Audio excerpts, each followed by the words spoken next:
been awesome.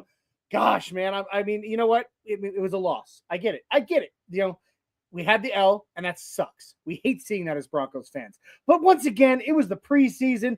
They learned a lot. We got to see the one thing that we really needed to see, and that was that our starters are absolutely ripping and raring to go. There is just so much to talk about. But tonight, we're going to do something a little fun.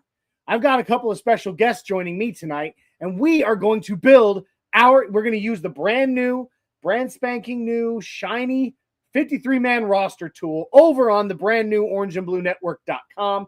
And we are going to build and discuss our 53-man roster based on what we've seen so far and what we know about our beloved Broncos. It's going to be a blast. Hope you guys will join us. Jump on over to orangeandbluenetwork.com, open up the 53-man roster tool, and build yours while we build ours. It's going to be fun, guys. Let's get ready to go. This is the Nothing Rhymes with Orange and Blue podcast. Let's go.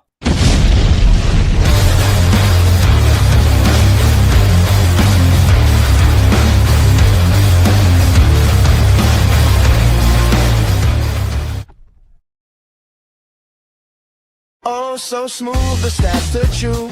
Breaking down plays with the crew. Denver pride in every view. Nothing rhymes with orange and blue. White lights a mile high in our view. Nothing rhymes with orange and blue. Nothing rhymes with orange and blue. Nothing rhymes with orange and blue. From draft picks to game reviews. Celebrating wins, analyzing the clues. Nothing rhymes with orange and blue. Nothing rhymes with orange and blue, orange and blue. Nothing wrong with Orange and Blue podcast.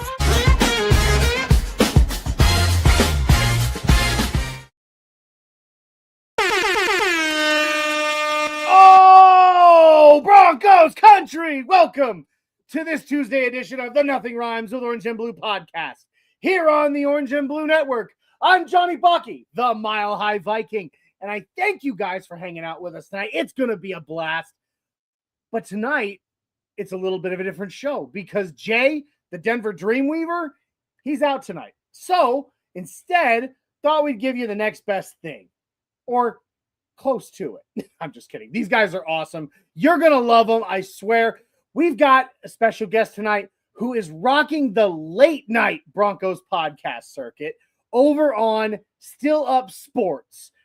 Goes live in the wee hours of the morning, you know, catering to the Broncos fans who work the graveyard, the swing shift, the people that just aren't quite in bed by 2 a.m. You know what I mean?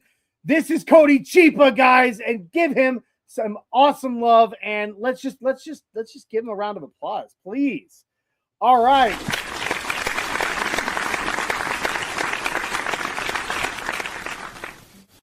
Cody, you seem to be muted, my brother. Nope, still nothing. There we are.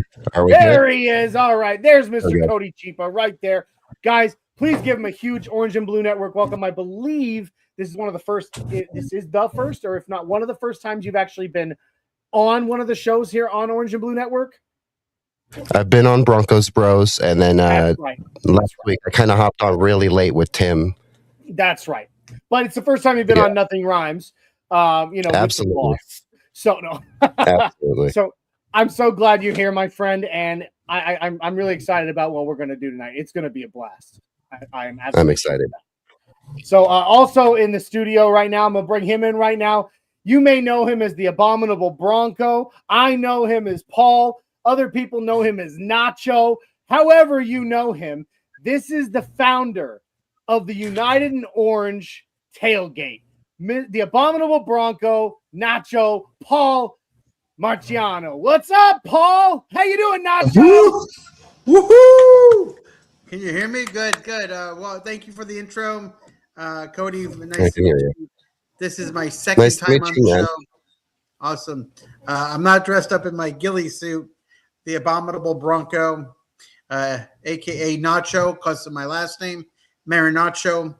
But I really started to, tap in on this podcast, and I really love what Johnny's been doing. And we got something very sweet for him, maybe at the end of the show. And I'm not gonna, the 53-man roster is great. I did some a little tweaking today, and who goes, who stays, who goes to the practice squad, where they go, nobody knows, but except for a couple days after cut day.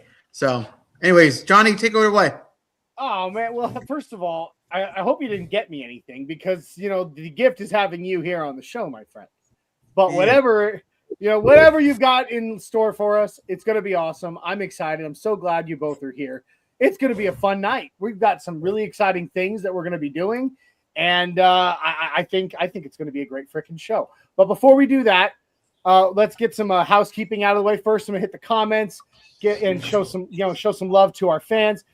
We got Shy Vargas in the house coming in saying, hey. King Omari coming in saying good evening, although I think he got confused because today's Tuesday. That's okay.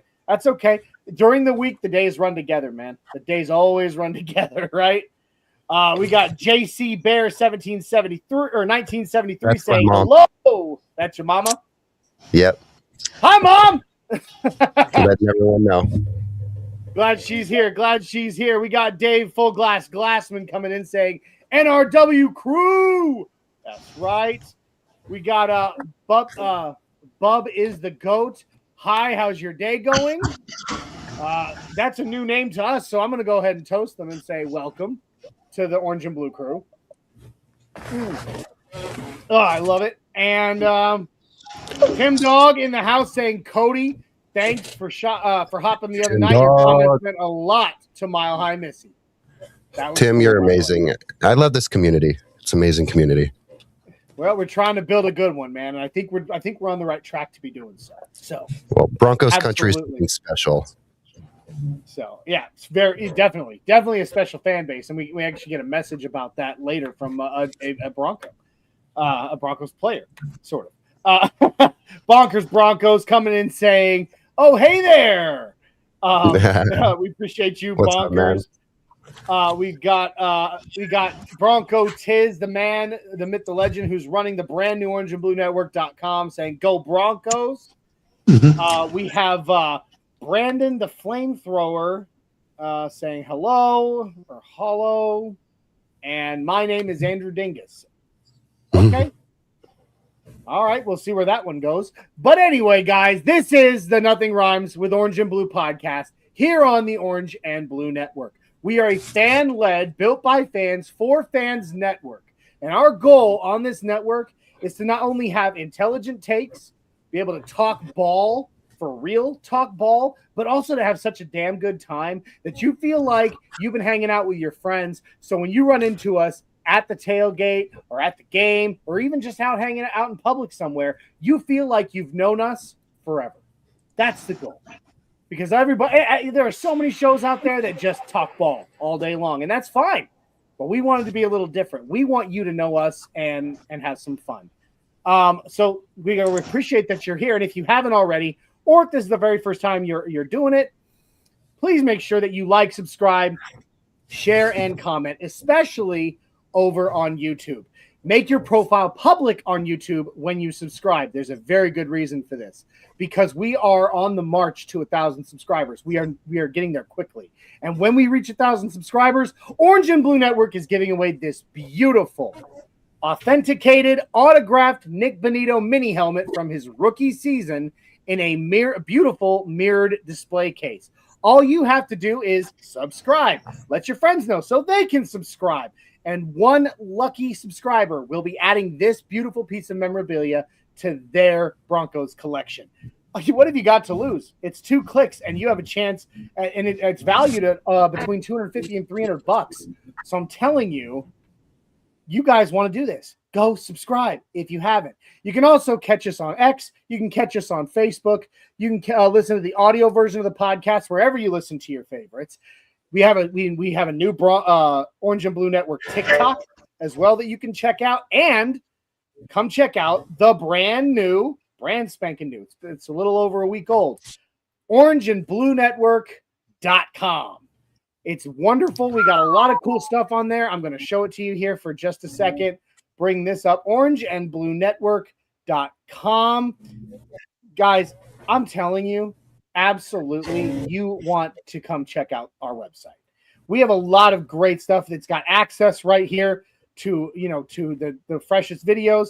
Down here, you can see we even have original music, courtesy. It's all about the Broncos too. Original Broncos music, courtesy of Infinity and Soulmate, that you can play on the page while you're reading an article or going through stuff. We have blog articles right here. I just wrote this one yesterday, and it's a pretty good read, if I do say so myself. But all the members of Orange and Blue Network will be contributing to these articles and to this blog. We have forums where you can go to start conversations and discuss things with the members of Orange and Blue Network and each other. It's a great way to build the community. You guys are going to want to be part of that too. And we're going to use this tonight, actually, for this show. We even have a beautiful brand new 53-man roster builder, which will allow you to go in and drag and drop the players that you want on your 53-man roster and then finalize that roster for later. Pretty cool little gadget, and I'm telling you, you're gonna enjoy it. So make sure you check that out. Last but not least, I'm gonna hit up on one of the sponsors of tonight's show. We'll make sure that we get to the other here soon. Oh, my bad. My apologies. Last thing I'm going to go through before that, though, also make sure that you check out the other awesome shows on Orange and Blue Network. We have a full lineup, and it's awesome. Check this out. Mondays and Fridays, once the season begins, Isaiah will be doing film breakdowns on Orange and Blue Blitz on Mondays and Fridays in the morning. My apologies. That is the wrong graphic. It's supposed to say 12 p.m. I got to fix that. Monday evenings, you got the Broncos Bros. You got us on Tuesday nights. You got all Mile High Sports on the Mile High Sports Symposium Wednesday afternoons, Broncos Talk Wednesday evenings, and right after Broncos Talk, the Wild Wild West AFC Roundtable Show. That's a great watch too, by the way. Then on Thursdays, you got the Mile High Outcast. If you need a little Spanish in your life, we got Viva los Broncos on Fridays. On game day, we have 3 different shows. You got the Get Bucked Game Day show, the Bucking Booth Watch Party, and the Buck Your Feelings post-game show. And whenever there's breaking news, we've got the Orange and Blue Fresh Squeeze. All of these are available to you. All you got to do is come hang out with us and subscribe, guys. I'm just saying, nothing to lose. Nothing to lose. And then I'm just going to hit up one of our sponsors real quick, show them the little love, and then we will just get right on trucking. Got to show some love to the beautiful and amazing Lily over at Lily's Beauty Salon, 11776 Kearney Way in Thornton, Colorado. She is by appointment only, so call her at 720-210-7996. She has openings on Wednesday through Saturday, 9:30 a.m. to 7:30 p.m., and on Sundays, 9:30 to 5. Guys, if you need she is a wonderful person, so sweet, so kind, does amazing work. And if you need a cut, trim, fade, or braid, go contact Lily so you don't catch no game day shade. All right. I'm ready, guys. Are you ready? Let's go. It's going to be a good time. All right, we got a couple of little, nuggets of news out here. First and foremost, I want to address something that happened today that, at least for me, was heartbreaking. Absolutely heartbreaking. I live in the great state of Tennessee. And there is one person who you could probably consider absolute royalty in this state, and her name is Dolly Parton. And we got the news today that Miss Dolly Parton, unfortunately, passed away. And at the age of 80, and she will be absolutely missed. I don't think I've seen anyone with anything to say that wasn't kind in today after finding out that she passed. I think everybody, whether they're country music fans or not, mourns Dolly Parton today because she was just that amazing of a person. So Orange and Blue Network mourns. Rest in peace, Dolly Parton. R.I.P. All right. So we've given a little love there. Before we get to the 53-man roster build, I want to do kind of one of our fun segments with you guys, kind of addressing the last game. One of our segments here, we call it That's What He Said. And we just kind of hit on a few of the press conferences or interviews. And we just kind of like listen to a little bit of the audio and we just discuss it for a minute. And I kind of felt like after Friday's game, despite the fact that it came up as an L, the best thing that we saw was our starters, but especially getting to see, even if it was just one connection, the connection from Bo Nix to Jalen Waddle. What a moment that was! How exciting that was! So the entirety of this segment is going to be about, in one form or another, is going to be about Jalen Waddle. So that's what he said. What did he say? All right. So our first comment is actually, or our first interview will actually be Bo Nix, and these were his thoughts and feelings on what Jalen Waddle, or on the connection to Jalen Waddle, especially on that one play that we got to see. When you hit Jalen Waddle, how great did that feel for you? I kind of re-answer my first question. That was probably my strongest emotion after hitting him. You can't really explain the type of player he is. You just got to get out there and play. And when you throw him the ball, you just understand that it's a little bit different. And he's just a really great football player. He adds a lot to our team, not only on the field, but like we just mentioned it jokingly on the sideline, but just him being on the sideline, his personality just gets everybody going. He's very exciting, and he's just got a great positive attitude out there. So he's going to be great for us. All right, guys. So, Bo on Waddle. What do you guys think of what Bo had to say and what we've seen, the little bit that we saw from Waddle on that one play where we actually got to see him catch that ball? I'll start with Nacho on this one, if that's all right. Nacho, you go ahead, bud. All right, yeah, good. Listening to Bo talk is just like a lot of people think. Such humble, such poise, and he's been in practice with him for the last 2 months. Seeing the connection now just goes into action. Now it's time. The pieces are connected. Now we're ready to roll. So that's pretty much it for me. Just I'm ready for the season to start. Friday against the Vikings, see that in full force. Oh man, we haven't had a threat like this for the last 10 years. I know Sutton's great and all, but we had the quarterback or the receiver. So now we have Waddle and Nix. So, Cody, yeah, absolutely. Cody, what about you, man? I am so excited to see this duo for the foreseeable future, not just this year, but even the years to come. Because, no matter what happens with Courtland Sutton in the next year or two, we know that there's depth at that other wide receiver position. So there's nothing to worry about there. What we saw in one pass proves why we made the signing. You see him take, what was that, like a 20-yard catch or something like that, and add an extra 15 onto that, like it was easy. You see the slowing down and then the acceleration he made on that one route. It was beautiful. And I was just gushing after I saw that. I was just like getting all giddy. I was stomping my feet like a little kid. Man, I was just so excited. I was like, just imagine this for a full game instead of just, a few one play. I'm just saying, imagine if he had like 8, 9, 10 targets.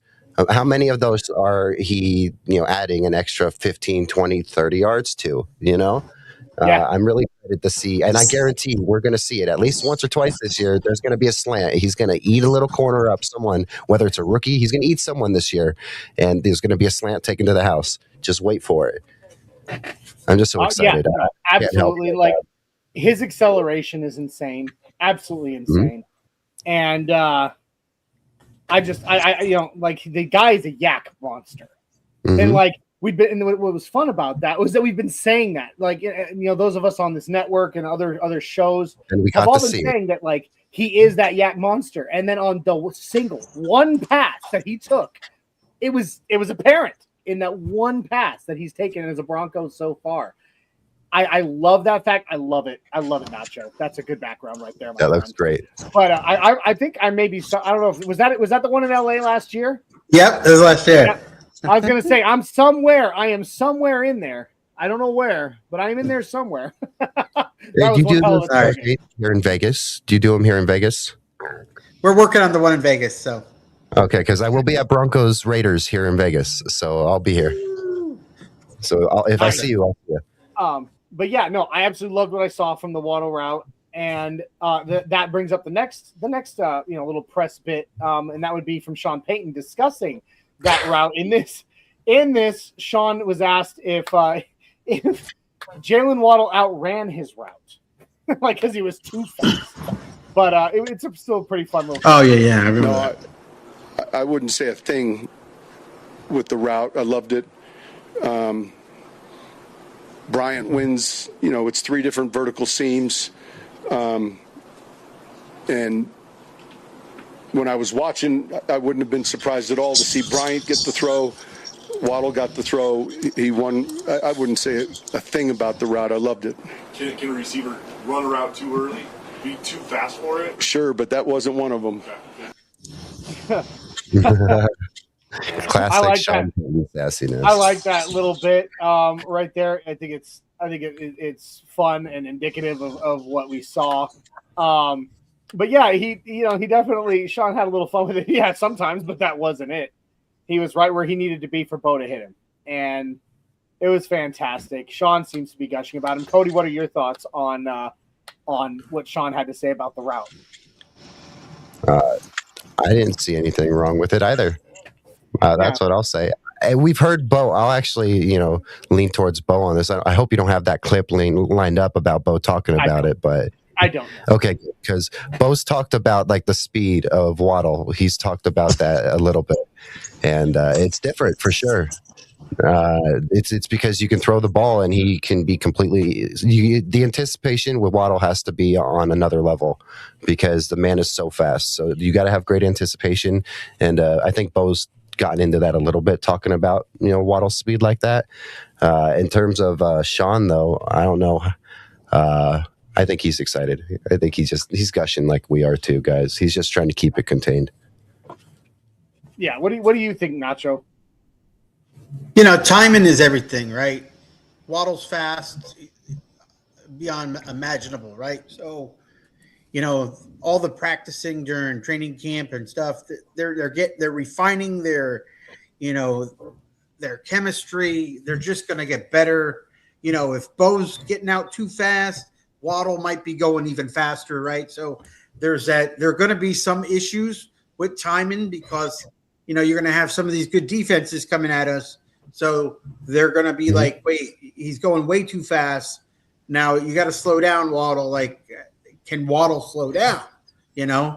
So that's going to be something that we definitely have to keep our eyes on. But one of the things I'd like to point out, given what Sean said there, it was a 3 vertical seams. And one thing I'd like to point out is that now you have Waddle on this team, and you have Sutton, and you have Franklin or Pat Bryant. You have this, pretty, in my opinion, pretty elite wide receiver core coming out.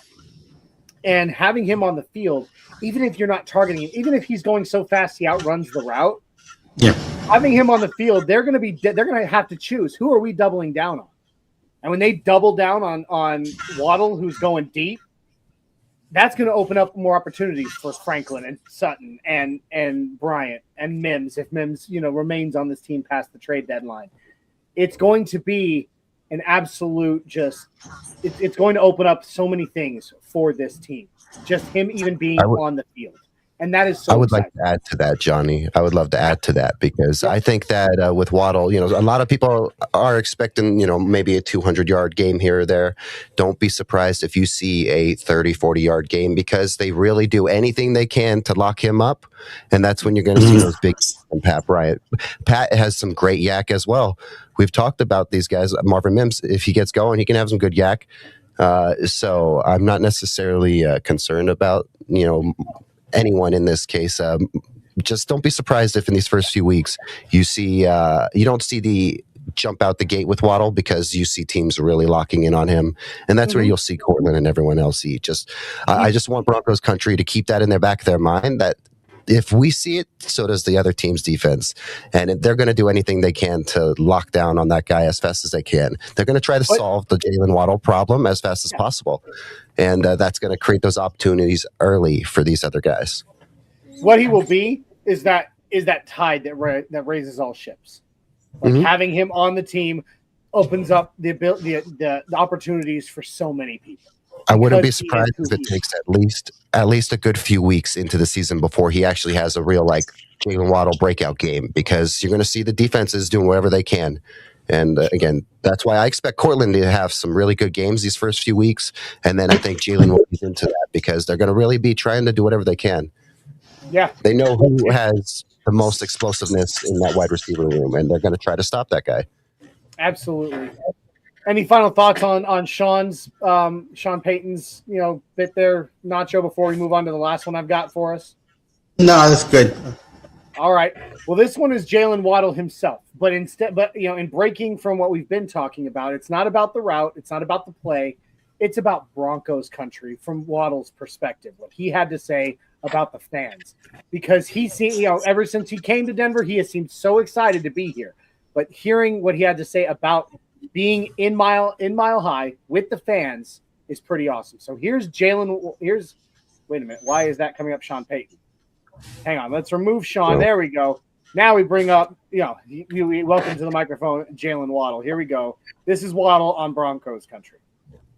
I ain't gonna lie, it was great, man. Broncos country was definitely outside for a preseason game. I didn't really see too many empty seats, so it kind of gave me like a college vibe. It had like chants and all these different things going on. Mascot was at the top of I was like, yeah, it's going down. So, it was great. It was great. All right. So there we go, guys.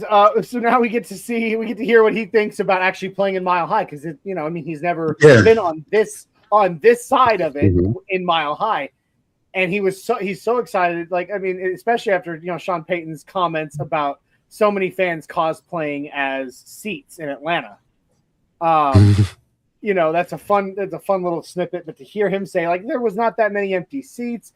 He was like blown away by Miles at the top of the Jumbotron, especially at the beginning of the fourth quarter, and all the chants that we have in Denver, the incomplete chant and all the other chants that we have in Denver that make, he didn't have that in Miami. That wasn't a thing for him. So I think it sounded like he was super excited about how Broncos country does game day. What do you think, Nacho? Oh, it's awesome.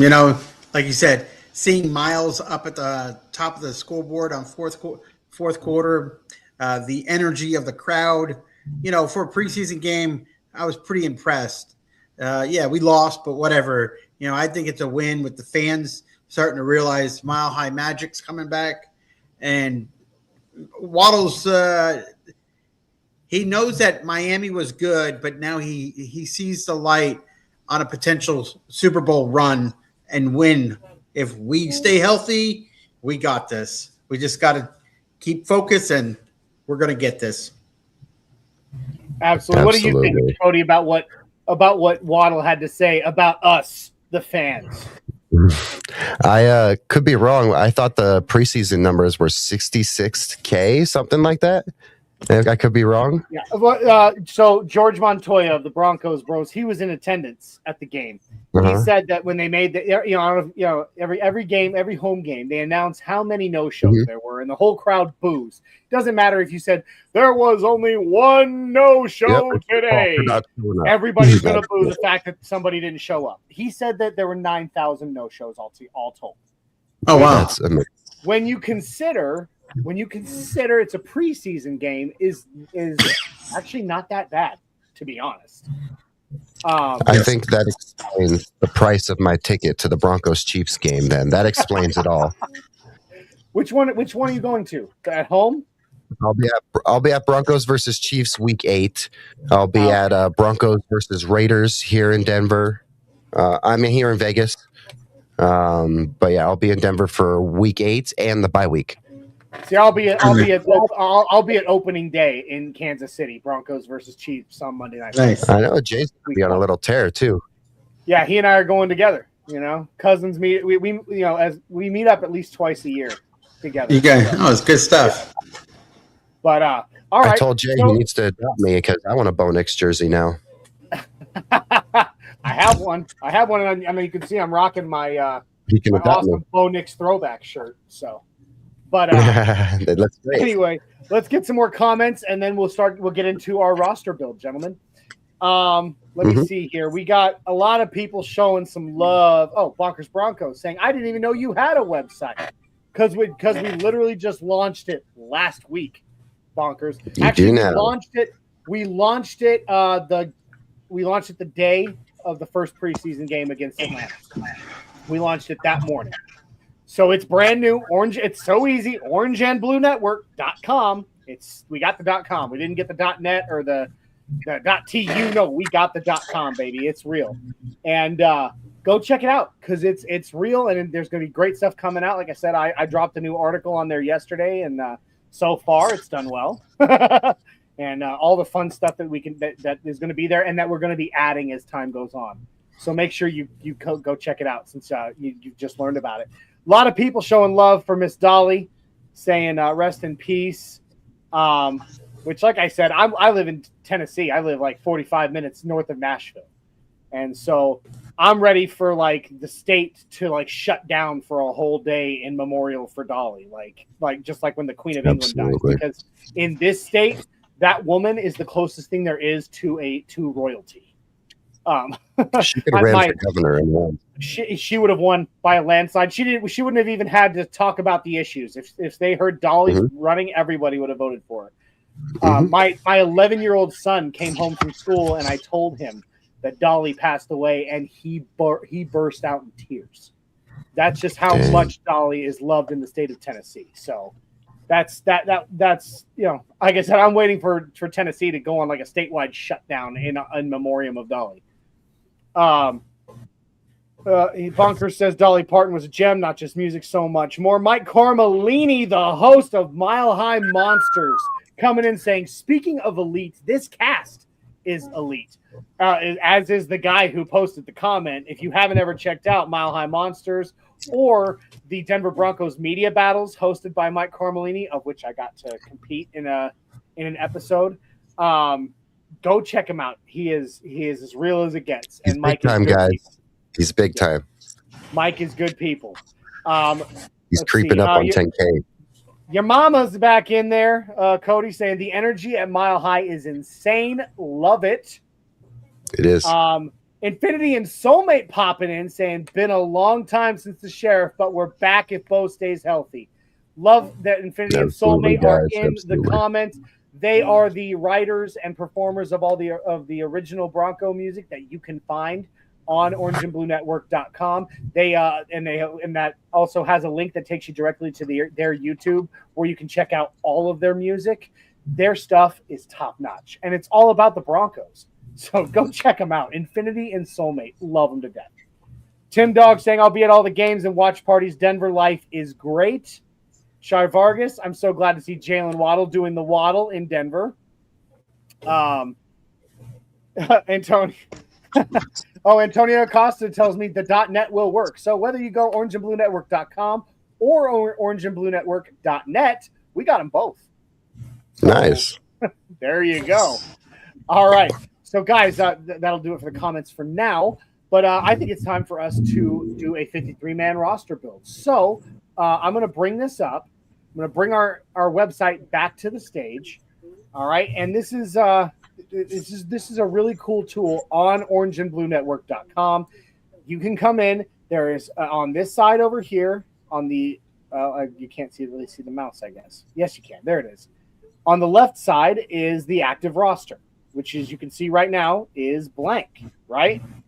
But over here on the right is all the players who are currently on the Denver Broncos. All 93 of them are in here. And that includes the change that was made today.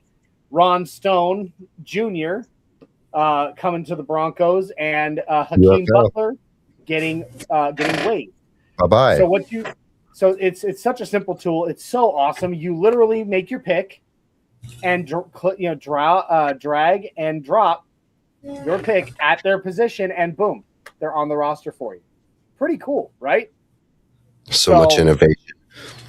It's pretty neat. Yeah. So I'm going to reset it real quick, take Bo back off the board, but not that we really need to. So I'm interested to hear how you guys want to do this, because either we can like go position by position and we can come to agreements on who makes the roster, or if you guys really want, we can do a round robin where each of us choose a player at any position, drop them into the position, and then discuss. So it's up to you guys. I think you can lead up on that, Johnny. I think you could, just for time purposes, we could do some collaboration in between while you do that. Right. If we really disagree, we could put our 2 cents in. Sounds good. Well, I'm going to ask for you guys, for your hang on real quick. All right, here we go. Yeah, Infinity and Soulmate thanks Viking faux show. For those who don't know, I'm the Mile High Viking, so you'll hear people refer to me as just Viking sometimes. So I guess what we'll just go position by position, and I'll ask you guys, who do you think makes the roster? You say it, and then we'll go until we'll discuss how many at each position we think make the roster first.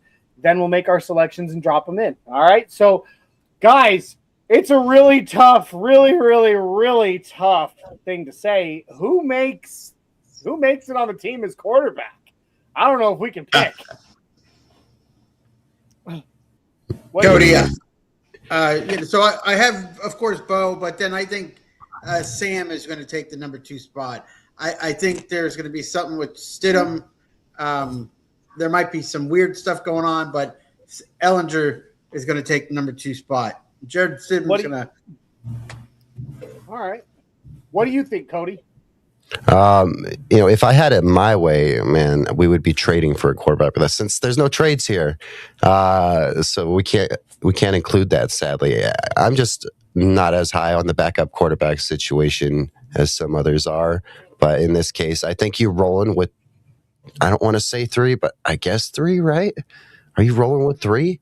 2 or 3, guys? That's my question. Are you rolling with 2 or 3? That's 3. They did it last year. They're gonna do it again.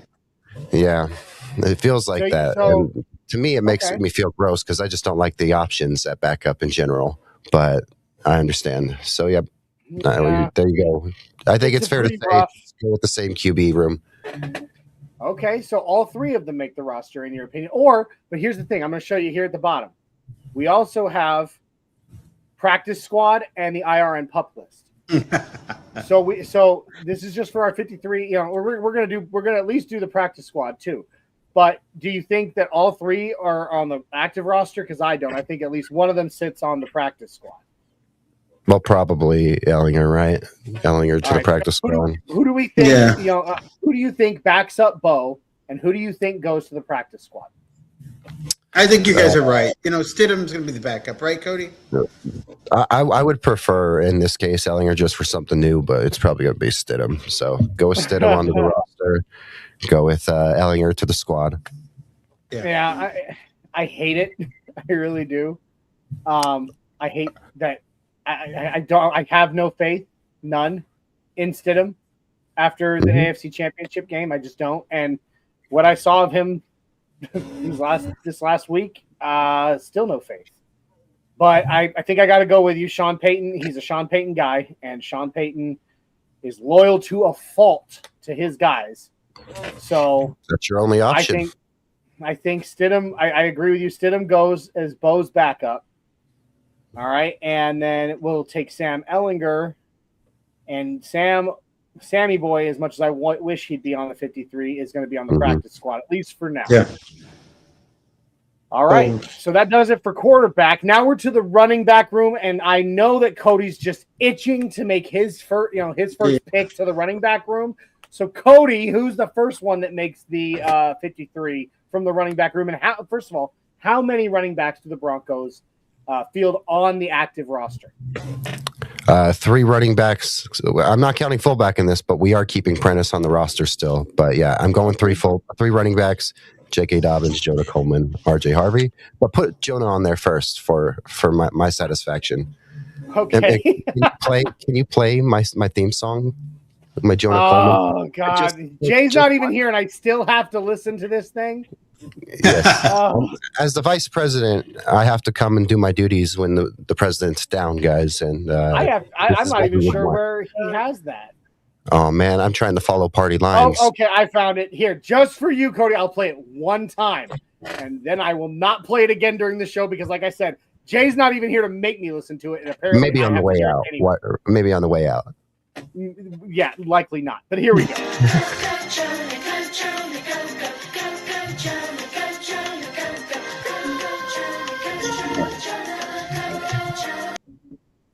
All right, just because I did that, whatever. When we are post show and we're hanging out talking for a few minutes, whatever I ask, you have to say yes. Anyway, here we go. So you asked for me to put Jonah Coleman. I'm going to ask while I'm doing that is Nacho. Do you agree with Cody's prediction of? I do, 100%. 3 running backs. Oh no, Jonah RJ. 4 running backs. 4 running backs. Ooh. Okay. McLaughlin's going to make the team. McLaughlin, he put on about 20 pounds of muscle. I understand. He's been good for the last 2 years with Bo. He's helped cover when J.K. Dobbins was down. And I just think having 4 running backs to have that versatility in there is just going to add more flexibility for the run game. See, to me, I just don't see a route that either Bidet or McLaughlin see the field. I mean, maybe due to injury, but I don't know. Okay. All right. Well, I put all 4 on there, but this is where I get to be the tiebreaker. Like that's what, that's why I love having 3 people when we do these kind of things. Because if there's a tie, there's a tiebreaker. I think I agree with Cody. We carry Adam Prentice, and I don't think Sean Payton's going to want to carry 4 running backs plus a fullback because that just I could see one of them hitting the practice squad. Absolutely. I could see or Bidet. So I'm going to be the tiebreaker in this. And I'm going to say we carry 3. So that's the votes go to 3. And make sure we save this too. I want to see when final cuts come. I will. But what we're gonna do now is quickly agree on which running of these 4 running backs is not on the 53, but makes the practice squad. So I have, I know Cody said he's got Jonah, RJ, and JK, right? As your 3. Mm-hmm. Okay. I agree with that, but Nacho, do you think that Jaleel edges one of those 3 guys out? No, I think he was the last guy. So he's number 4, if anything. But then then he makes the practice squad. Batty's gone, and then Cody, I don't know what they're going to do. He's probably practice squad. Yeah. So here's the next question that I gotta throw it out there. If you put Jaleel McLaughlin on the practice squad, he's gone. He's going to another team like that. Yep, guaranteed. So of the 2, so we'll just leave Jaleel here for now. Of these 2, Tyler Bidet or Cody Schrader, which one of those 2 do you think gets played? We'll say that Jaleel. Let's just say Jaleel goes to practice squad, and boom, he's gone. He's now on. He's no longer a Bronco. Tyler Bidet, Cody Schrader. Which one makes the practice squad, or both? I go Schrader. Bearing in mind, we only have 16 practice squad slots. I would go Schrader just because of the fact that he's more of the bulkier back compared to Bidet. All right. And Bidet's had his time. Yeah. So Cody Schrader to the practice squad. All right. And like I said, we'll just leave Jaleel. I can't delete him without actually deleting him from our program. So we'll leave Jaleel in place. And that does it. We only have 1 fullback. Adam Prentice, which to me. Fullback dive, baby. Yeah. Do you agree, Nacho, that Sean Payton runs it back again with a fullback, even though they're pretty much a dead position in the NFL? Yes. He likes I do too. I love me a good fullback, guys. During high school, I would take when we would play football at lunchtime. I was playing fullback, and I took a kid's knees out. No kidding. Well, as I have reminded my cousin constantly when he wants to talk crap on fullbacks, I was a fullback. You know, I was my coach considered me a halfback, but either way, I was that 3rd and 1 guy. You know, like go play Red Rover with the defensive line, right? And win. Yeah. All right. So we now have a grand total of 6 on the active roster out of 53 on the offense. I'm going to ask Nacho first on this one. Wide receiver. How many wide receivers? We have a deep room. How many wide receivers do the Broncos carry into the regular season? This is where it gets spicy. 5 for sure, of course. 5. Okay, Cody, do you agree or disagree? I agree. I thought we were going to disagree and go like 6 or 7. I agree. I think it's obvious. It's Waddle, Cortland, Troy, Pat, Marvin, right? Yep. Yeah, it would have to be. I was honestly going to put Jack over all of them, but no, I'm kidding. Although he has had one, that kid, give him his props. He's had a pretty good preseason so far. Yeah, and he's possibly a practice squad guy. Yep, and we'll get to that in a minute. Squad is where you really get into the nitty gritty on that wide receiver room. Absolutely. So we agree on the 5. It's Waddle, Sutton, Mims, Mims, Bryant, and Franklin. Yes. Yeah. All right. So let me put them in here.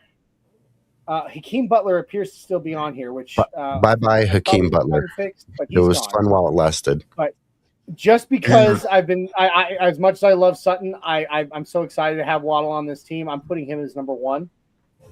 It's respectable. And then Sutton is 2. Although I would just honestly say because of their both of their abilities and Bo's connection already to both of them, I would honestly say that you couldn't really call one the number 1 or the other because there's going to be opportunities for both.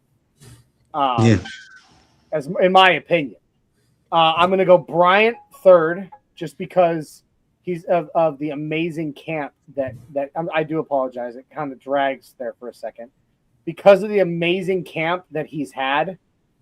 I want to give him the 3rd slot. Oh, come on. Stop it. I apologize. It's doing this because I have it zoomed in for the show. So it like doesn't want to stay close put. Dang it. Can you use the arrow key? When I'm not zoomed in like crazy on this thing, it doesn't act like this. So I do apologize to everybody. When you go to use it, and I hope you are, guys, remember, this tool is right there for you to use. On OrangeandBlueNetwork.com. Go do it right now while we're doing this. And then throw in the comments who you put at these positions if they're different than ours or if you agree with us. Maybe you have 6 receivers and we don't. Yeah, maybe. But I put Pat Bryant as the 3rd. Then I honestly, do you think Mims would be the 4th or Troy Franklin? I'm big on Troy, but I'm willing to delegate just based off of the noise from camp. If we're going all off of most recent camp noise, it makes sense to go Bryant, Mims, Troy. But Troy hasn't necessarily had a bad camp. It's just he's had kind of a quiet camp. There's 2 differences from a bad camp and a quiet camp. Perfect. What do you agree, Nacho? You know, you guys don't want to hear my thing on Franklin, so I'll just keep that hush. So we'll wait for him to prove himself throughout the year. But I think he's down at the bottom. So I mean, yeah, he has a relationship with Knicks, but I think there's more to Franklin that needs to come out for me to be 100% on him or just be all in. Yeah, and I'm high on Franklin. We've seen progressional growth from Franklin each year. Last year, it was just there was some drops, and there was drops all around the board. So hopefully that's not an issue. But if Franklin keeps going at the trajectory that he's been doing, he's continuing to keep getting better. And either way, if he finds a spot on this team in the future, or if he's trade bait, he's going to grow into a great asset on the field, or if you trade him. Okay. All right. Antonio Acosta, Bronco Tiz, the designer of this tool we are currently using. Thank you so much, Tiz. This is so much fun. It says share the roster. We will. As soon as it's done, we will share this. Chris Whitwright saying Humphrey, I think, makes it another Peyton guy. I honestly disagree. He's out. I think he's a practice squad guy if you can get him there. Which we can do. Oh, and he also says, "Oh, I'm doing it." So he's jumping on over right now to use the tool. Oh yeah. So that's awesome. He's gonna let's go ahead and pick our wide receivers for the practice squad. Do you think we have 14 slots left on the practice squad? So do you think that we carry 1, 2, 3 wide receivers on the practice squad? Oh, who are you asking? It does. Nacho, go ahead. How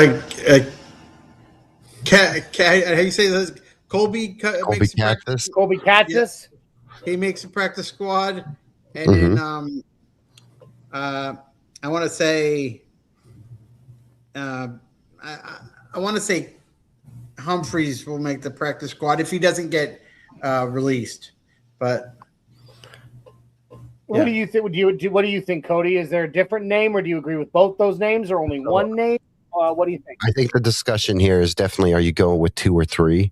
And it's definitely Katzis from what you've seen. It's definitely either Humphrey or Bandy, but then who's the outside looking in that situation? Because I think Michael Bandy's done enough no matter what to stick around on the practice squad. But then you think about Lil Jordan Humphrey, and maybe you go 3 and you keep him. But I think Lil Jordan Humphrey, there's teams that may be after him after these final cuts. Agreed. That's just something that I'm keeping my eye on. But we'll see about that. I think I agree, though. I think I actually only go 2 wide receivers on the practice squad. 2's fair. Because again, you only have 14 spots left on practice squads, so you got to be careful between Katzis and then either Bandy or Humphrey. Here's why I think it's not Michael Bandy. Right, Michael Bandy was around and used for his returnability, like when Mims got hurt. Right.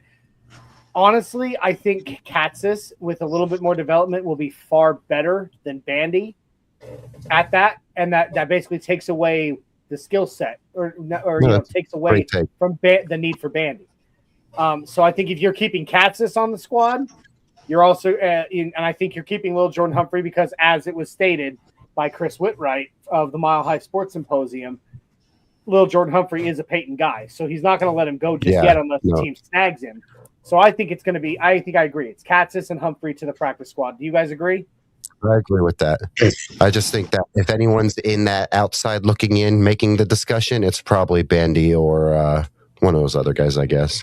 Sure. So let's go ahead and where is it? Where did he go? Here he is, Lil Jordan Humphrey. Let's take him down. And I do apologize. This is how the website is set up. This right here is our music player that has Infinity and Soulmates original songs on it. It just floats over the website at all times. So it's there. It's not in the way, in my opinion. You just got to work around it. Right? So, all right. So that takes us now. Get into some tight ends. Tight end position. We now have 11 out of 53 on the active roster. So we got to bear in mind how many slots we have. If you have 53 men, you got to think you got to keep at least 3 of those for your special teamers, for your specialists. So call it 50. You can really only carry 25, give or take a little, on the from each side of the offense and the defense each. If you really, really think about it. So we got to be, watchful of how we do this. But here we are at the tight end position. We have 11 on offense so far. So I'm going to Nacho first on this one. How many we had Chris Whitwright chime in a little bit ago and say, I think it's only 3 tight ends, Ingram, Troutman, Kroll. How many tight ends, Nacho, do you think we carry onto the active roster? I'm going to say 4, only because they have Justin Jolie, right? So I'm picking Ingram, Troutman, Atkins, and Jolie. So those are the 4. Ingram and Troutman are definitely in, but Atkins had played too. So, and then Jolie, you're not going to get rid of Jolie. I'm saying 4. What do you think, Cody? Do you agree or disagree? Ooh, I like 3, but I like Ingram, Troutman, and then I want to say one of those rookies. I'm not I mean, I understand the reasoning behind either Kroll or Adkins, but I think you drafted one of those rookies for a reason to push and maybe push one of those guys out. I'm going 3, and I'm going Ingram, Troutman, and we'll go Jolie. I don't know if that's that's probably ambitious. So I'm honestly leaning more towards the other direction already with that. Maybe 4, just out of necessity because of how thin the room is. That's what it's looking like to me. I don't know if you can roll with 3, right? Honestly, I agree with Nacho on this. It's 4. Yeah. I'm only going to go with that because of the injury issues we've had at tight end. I think you're going to carry 4. One thing you've got here is that Evan Ingram is a receiving tight end. He's not the greatest blocker. He's not a great blocker tight end. Lucas Kroll has good traits, not great traits for both. Same with Nate Adkins. And then Adam Troutman has kind of been, although I will argue that I think Evan Ingram was grossly underutilized and under-targeted last season. Troutman has been your most consistent tight end of the last 3 years. He knows the system. He knows Bo. Bo's got the connection to him. So I think you got to carry him. So honestly, I hate to say this. Okay, I'm going to do this because everybody has said something different on this. I'm going to go with Evan Ingram, obviously. Okay, do you guys agree? Yeah. Adam Troutman, obviously. Yeah. Then I'm going to go with let's pick together 1 rookie tight end and then 1 returning tight end, either from Lucas Kroll or Nate Adkins. Which one of those 2 do we pick? And from the rookies, Dolan Bentley, or Justin Jolie. I don't think, obviously, it's not Caleb Lohner. Justin Jolie or Dolan Bentley. Which of those 2 do you think we carry from the rookies? So I'll start with Cody on this one. Which of the veteran tight ends, either Nate Adkins or Lucas Kroll, do we run it back with? Nate Adkins. I was saying Nate Adkins as well. All right, and then of our 2 rookie tight ends, Justin Jolie. Is it Jolie or Jolly? I've heard both. I'm tired of Jolie.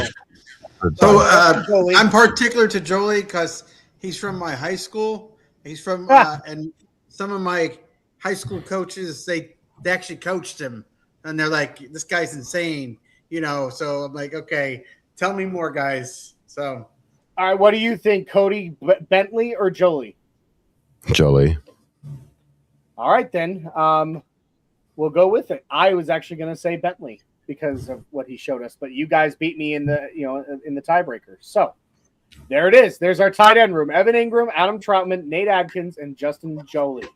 That gives us 15 on the active roster so far, and we are past skill positions now. We're getting to offensive line. I'm gonna go to Nacho first on this one. How many tackles do we carry? Oh damn! I cheated though. I used ChatGPT to do the offensive line. I picked 9, but of course we got Bowles and stuff. But we have 4 tackles. Well, I mean, okay, so yeah, 9 would be a really good number for offensive line, considering we are at 15. You could right now we are at 15 with our offense, which based on that number, you could safely probably say that we would have at least maybe 10 because we have 10 positions left on the offensive side of the ball. But we also do have to consider special teams. Who do we add to our special teams? So, ultimately, out of 9, let's just call it for the sake of the argument for this, we have 8 positions for the offensive line. Okay. All right. So, given that, how many? If you have to put if you have 8 offensive linemen on the team, how many tackles do you think we carry? No, you know what? I'm sorry. Let me scratch that and reverse it. Let's go 9. So how many tackles out if you're fielding 9 offensive linemen? Oh, I'm thinking 4. I just think it's McGlinchey, Bowles, Palchevsky, and Crum, because Crum and Palchevsky give you that flexibility to go inside. So with guard, you only need to go with 2, I think. Okay, what do you think, Nacho? It's exactly the same, but I'm changing Forsythe for Crum. I'm going to switch that one up. Forsythe has a little bit more experience coming in. So I love me some crumble cookie, guys. Okay. Yeah. Of course, right now here on our list, Forsythe is listed as a center. Yeah. So of the ones we have listed at tackle, we have Matt Burt, Bowles, McGlinchey, Palchevsky, Crum, Miller, and Holsky. So if you say we're carrying 4 tackles, specifically tackles, I'm sorry. Yeah. How many specifically tackles are we carrying on this team? 4. 4. Okay. I'm going to go ahead and I'm going to go ahead and do this right out the gate. Obviously, Bowles. I mean, top one, NFL top 100, right? Pro Bowler, all that. And then obviously McGlinchey. Those 2. Yeah. All right. So of the tackles left on the list, Pert, Miller, Palchevsky, Crum, and Holsky. Okay. I'm looking. Sorry, I was looking at something else. No, you're good. Palchevsky. Definitely for sure. Palcho. Okay. Palcho, you both agree. I agree as well. And then we have, if we're carrying 4, who else do we have? I think the discussion is with Frank Crum. Yeah, Frank Crum. All right. So there it is. There's the tackles the team is carrying, and of course, like you said, Palcho and Crum, both of those guys can easily slot in as an interior offensive line as well. So that gives us some wiggle room there. All right. So that gives us 19 on the active roster. We have 6 active roster spots on the offense left. So we still have to pick our guard and our guard between guards and centers. How many guards specifically by name do we carry? Cody. Minors and powers.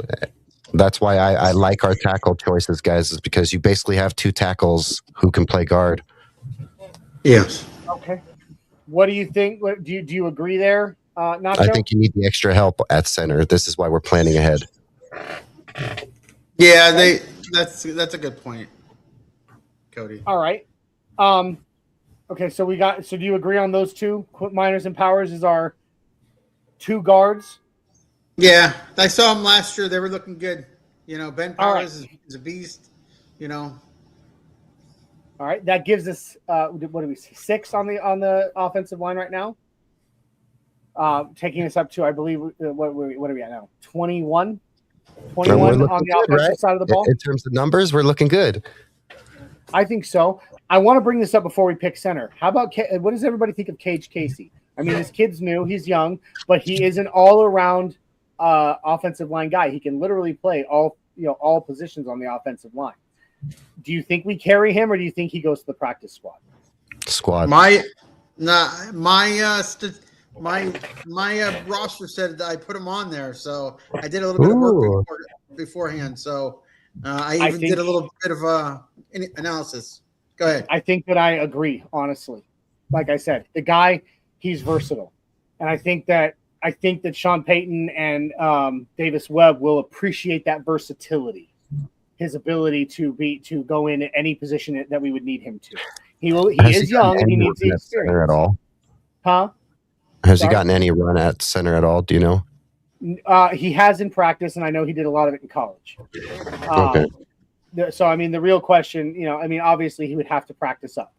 He'd have to have a little more practice. But I do think, at the very least, he makes the roster just because of his versatility at any offensive line position. Well, you guys outvote me, so. All right. So I'm going to go ahead and drag him over here. That gives us 2 spots left on the offensive side of the ball, really, realistically, I believe. Hang on. Let me count these.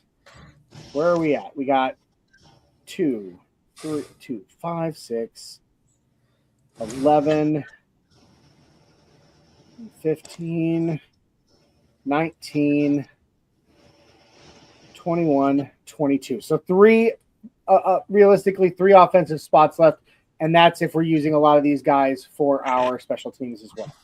which I think most of them will be, some of them will definitely be doing. So, All right, so it's center. Who we have at center is Luke Wattenberg, Alex Forsyth, and Michael Dieter. Obviously, Wattenberg and Forsyth have had some injury concerns in this preseason, but I think we have to carry at least 2, don't you? Yep. So I think I can honestly just skip over the pleasantries on this one and just say I think we all 3 would probably agree it's going to be Wattenberg and Forsyth. Yes, I agree. And for Michael Dieter. And you hope that they handle these injuries and get them under control now. Yeah. And then we really have maybe one more spot left in terms of our offense if we wanted to. So is there a player left at any one of these positions that we haven't already picked that you would be okay moving over? Or would you prefer to save it and run it back with an extra position on defense? That's probably what I'm doing.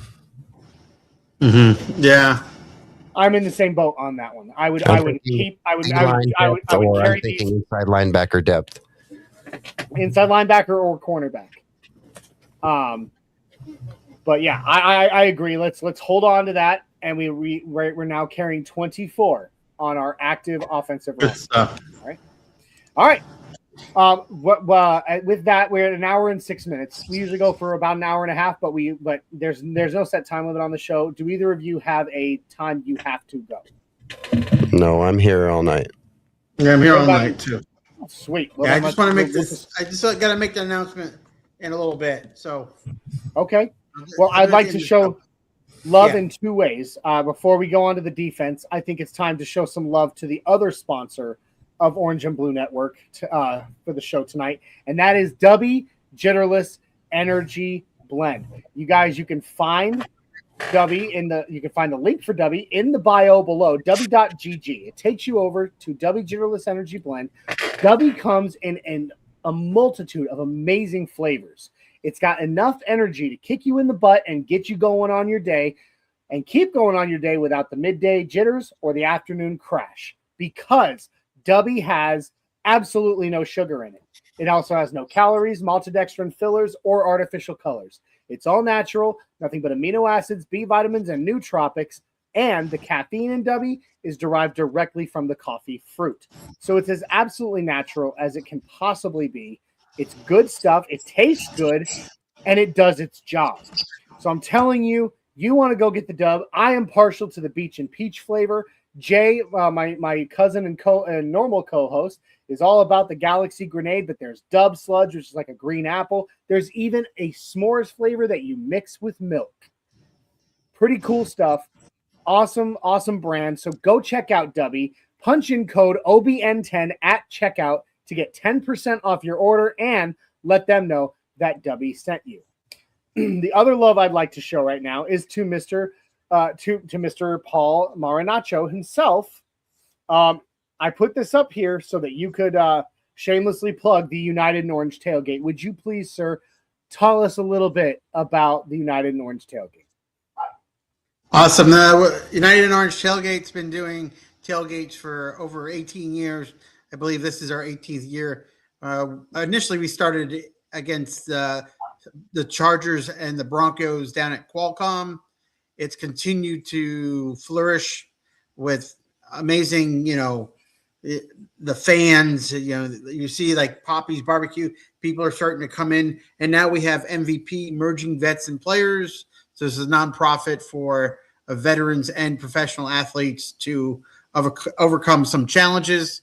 The tailgate's based on charity, nonprofit. All you can eat and drink for $35 for a child, $55 for an adult. That's going to be at San Francisco. We also have one for the Chargers game on the 11th, the following week. There's a flyer. You can go look at United in Orange Tailgate on Facebook or Instagram. You can also find us on TikTok. I just started that one. And we're going to start looking at the Vegas venue for December 20th. More to come. Follow us, like and share, I guess. But you'll see us at the game with orange and blue, baby. Thank you. And as someone, I'm just gonna shamelessly plug you here for a second there, Nacho. As someone who has been to this tailgate, the price of those tickets is worth every penny. All right, this tailgate is more than a tailgate; it's an experience. All right, Yes. The food is phenomenal. It's all you can eat food, and it's phenomenal. The drinks they are flowing like the River Jordan. All right, and there is fun for the kids. There's I believe there was cornhole and some other stuff there that the kids could do and have fun. Picture opportunities, photo opportunities, and like, okay, I'm gonna plug this real quick, Nacho. When I was there in LA, there were way more Broncos tailgates than there were Chargers tailgates at the tailgate in Los Angeles. However, I made my way around a bunch of them before I ultimately stayed with at United and Orange. Yeah. And I will say this: every tailgate's fun, and everybody does their own thing out of their trunk and out of their tailgate, and it's fun. But there are these are the away games, guys. So these tailgates, there are so many Broncos fans. You see the picture behind Nacho right there. I'm in that picture somewhere. There are so many Broncos fans hanging out in one place. You can't, but like right before the tailgate ends, you can't move around comfortably because there are so many of us there. But it is still so much fun because it's all Broncos fans in one place. What an experience it is. So I'm telling you, if you're going to any of the away games and you're following Paul and the United and Orange tailgate on any of his social medias there for it, he's going to be putting out whenever one of these tailgates is going to be happening. And if you're going to be at that game, it's worth it. Trust me. Yeah, let me chime in too again on that. So listen, the tailgates drives only because of fans. And, a lot of people look at the price and say, I'm not going to pay $50 or $60. It's, we all know you go into the stadium and you're paying $40. You're not getting the type of, environment. And that's for 2 beers. That's just for 2 beers. But you know what? If you don't want to pay the price, if you want to at least come by, swing by and enjoy the music, we're not one of those tailgates to where like, oh, you didn't pay, don't come by. We want you to come by. We need you more than we need your money, right? We don't care about your money. This is going towards charity. I don't get any money. MVP is the winner. So this is the thing. We tailgate. We have fun. It's a win-win. So we make the money for MVP. MVP uses that money for veterans and for professional athletes. Let me just give a little plug for MVP. It took me a while to understand what MVP was. Merging veterans and players, veterans of the military, veterans of first responders, but professional athletes, right? We share some of the same common bond when we get a dynamic separation of purpose, right? So imagine a professional athlete, all they know is football. Like these guys that are getting cut in a couple days. Their whole life from being a child was to get into the NFL. They're going to have a Monday through Friday job potentially and never see the field again. That's a dramatic separation of purpose. They've always wanted to. So what MVP does is helps them cope with them. They don't ask for money. They're there as a resource to help them. Veterans, we all know how some of the veterans things happen in the veterans' lives. They help them as well. So there's a lot of great things that they're doing. Similar. It's very similar. As a veteran myself who, transitioned out of the military way ahead of the time that I intended to, due to injuries sustained. Gotcha. Thank you for the plug, though. Yeah, losing my purpose there was devastating. And so I love this program, and I love that it goes to it. Guys, I'm telling you, go check it out. All right? And of course, I was going to plug you, Paul. I was going to plug you whether you were on the show or not. But you were on Can the I show, add on to that? I would love to add to that real quick, man. Please do. Paul, I hope you really do the one here in Vegas, because I need a tailgate to go to for that game, and I will gladly be there. And then if there's anything you need from me, let me know. I'll help out in any way I can. I'm here in Vegas, Vegas based. So if there's anything you need help, hell, if you need help lifting or carrying things, I got you, man. I'll show up and I'll carry stuff for you. So if you need any help, buddy. You heard that, Johnny. He's on the hook. He's hooked, man. All right. So a couple more comments, then to the defense. Keith Brugman, my dear friend over at Rocky Mountain Sports Network, got to be on his show on Saturday night, and it was an absolute blast. Keith's awesome. He says, Adkins and Prentice are my biggest questions in this area. I think I would agree, honestly. They do similar things, but one of them's listed as the fullback. Yeah. It's interesting. That's the only difference for me. Yeah. And then Ace Boogie 302 comes in and says, trade proposal. This is an interesting one. Trade proposal. Broncos received defensive end Will Anderson. The Texans received defensive end Enyoma Uwazurike, a 2027 and 2028 first-round picks. Whoo! Crazy. Too rich for my blood. Too rich for my blood there, pal. If the Texans are getting our next... The Texans giving up Will Anderson. I don't either. And at the same time, like 2 first-round picks for a defensive end, that's hot. That's just too much capital. I could do one. If you were going to package, if you're going to package Uwazurike, if you're going to package any and maybe our 2027 or our 2028, as one pick and the player, and they were on board with that, I'd take it. But giving up 2 across picks, from Nick Bonito, just think about it. The pressure, the 4 offensive tackles, if that were to happen, that'd be crazy. It would be absolutely freaking phenomenal. But at the same time, I just can't see giving up 2 first-round picks plus a guy that we've developed who is slated to make a hell of an impact this season. Oh, I saw that Matt Henningsen comment in the Matt Henningsen comment.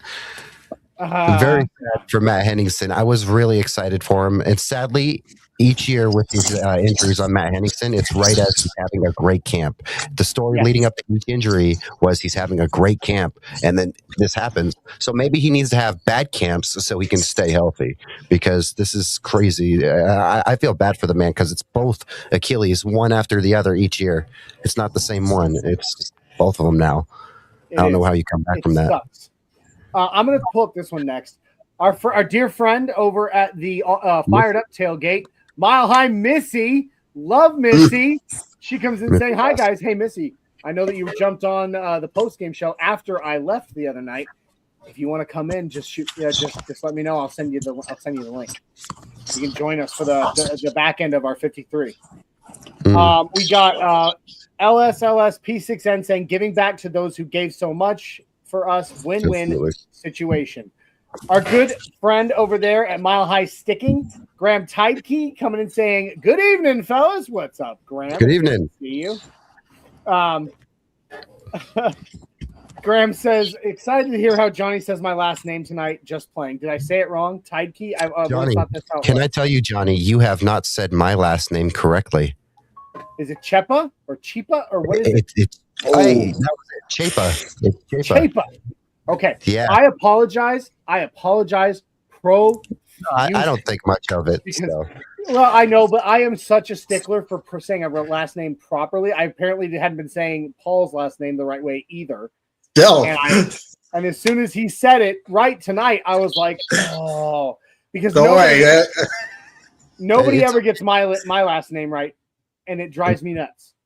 No, it's okay, because when I type it, you start typing it, and then autocorrect automatically suggests cheap, and it's like, bro, you don't gaslight me. I know I'm cheap. Yeah, well, you're also a ginger. I mean, could you have it worse? I'm just kidding. I have to be cheap if I'm a ginger, because if I have a pot of gold, you think I'm just spending all that gold willy-nilly? No. But no, nobody ever says my last name right either. At least, that hasn't watched the show long enough to learn it right. Balaki? It's Baki. No, I know. But people are constantly. It's John. Can I please speak to John Backey or John Bakai? Bakai. Wow. Sorry, there's no John Backey here. I think you have a wrong number. But anyway, I digress. Right. Let's get to the back end of this. Defense, baby. All right. So let's roll through. By my calculation, we only have 24 on the active roster right now. Nice, love it. I love that thing.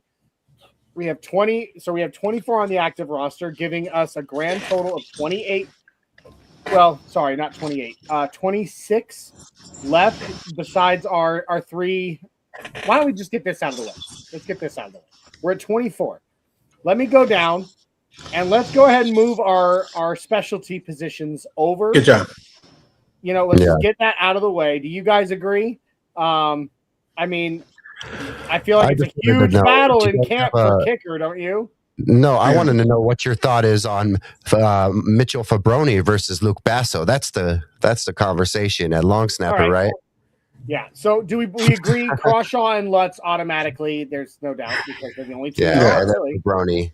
I'll go for Fabroni at long snapper. What about you there, Paul? For Fabroni at long snapper? Fabroni. Fabroni. I go with the Italian. Hey. Yeah, I was gonna say. I feel like you have to when you say his name, Mitchell Fabroni. Stunard. Hey. But we'll go ahead and throw those three in there. So now we're sitting at 27 on the active roster. All right, which gives us 23. 25. Shoot, I'm so bad at math. Do you guys see this? It's just embarrassing. We have 27, which means we have 26 players we can bring up on defense. All right. I apologize. I am bad at math when I'm not tired, and I'm tired. So we'll go this way. Let's just go ahead and start right here at here we go. Okay, here we go. We are at defensive line, okay? I think pretty obviously Zach Allen makes the team. Yes. I think it's not even there's not a question on he makes that. Them. So let's move Zach Allen over. Then we have Enyoma Uwazurike, Jordan Jackson. How many defensive linemen do you think we carry? Not defensive end, not defensive tackle, and obviously not our outside linebacker position. Yes. How many do you think we carry from just defensive line? I will say this. I think that Jordan Jackson needs to make this team. That's what I'll say. I've been high on him last year and this year. I want him on this team, and I think Any makes this team. So if I had it my way, I'm taking Any and Jordan, and then we're moving on to D end. But that's up to you guys. I want to know how you feel about Jordan Jackson before you just give me my option. Yeah, I don't know too much about Jordan Jackson and the other guys, so I'll take what you guys have. I have to agree with Cody on this one. I love having a deep rotation. I just love it. It can really help you out. Ever since the Eagles had that 6 or 8 man rotation against the Patriots, the Nick Foles Super Bowl, that D line rotation was something to really admire because guys could come in fresh all the time, and I just love Jackson, Uwazurike, and Allen. Uwazurike. Where did he come from? Who, Jordan Jackson? No, Uwazurike. Oh, Uwazurike. Where did he come from when we drafted him? I don't remember off the top of my head. Oh, okay. No, I thought he was already playing. Okay, then he got traded. Oh no. We drafted him. We drafted him back in 2023. 24. But he was out his entire rookie season for a gambling scandal that happened while he was in college. So he was suspended his entire rookie season. And then he came back and he was a rotational player behind JFM and Malcolm Roach and those guys. So okay, cool. Sorry. No problem at all. But okay, we got I agree. Jordan Jackson's had such a phenomenal camp. He's got to be on the roster. And I think Enyomo Azarike has paid his dues, and he's slated to take over starting snaps from in the vacant John Franklin Myers position. He is an animal, and so we'll see. And then obviously Zach Allen, it's annoyingly obvious, right? Mm-hmm. So that gives us 30 on the active roster now. All right, so we can move on from the defensive line. We'll go to defensive end. You got Savion Jones, Matt Henningsen, and now Ron Stone Jr. If any of them, obviously Henningsen's out, and then Stone just got here. So if anyone's making that team, it's probably Jones. Yeah, I agree. Yeah, I absolutely agree. He's the only one I'm confident saying. Enough of these guys, the defensive linemen, can slot into the defensive end position. It's like what we were talking about with tackle to guard. And even some of those tackles have flexibility even at center if you really need to. Like with Palcho, sure. I bet in a pinch he could probably do it. I agree 100%. And yeah, like you said, Ron Stone, he's coming up today, literally today, from the UFL, replacing his UFL counterpart in Hakeem Butler. At least in terms of roster spot, we don't. You got to keep one of them on there at all times. No, you don't. I'm sorry, you don't. Well, it's going to be fresh, right?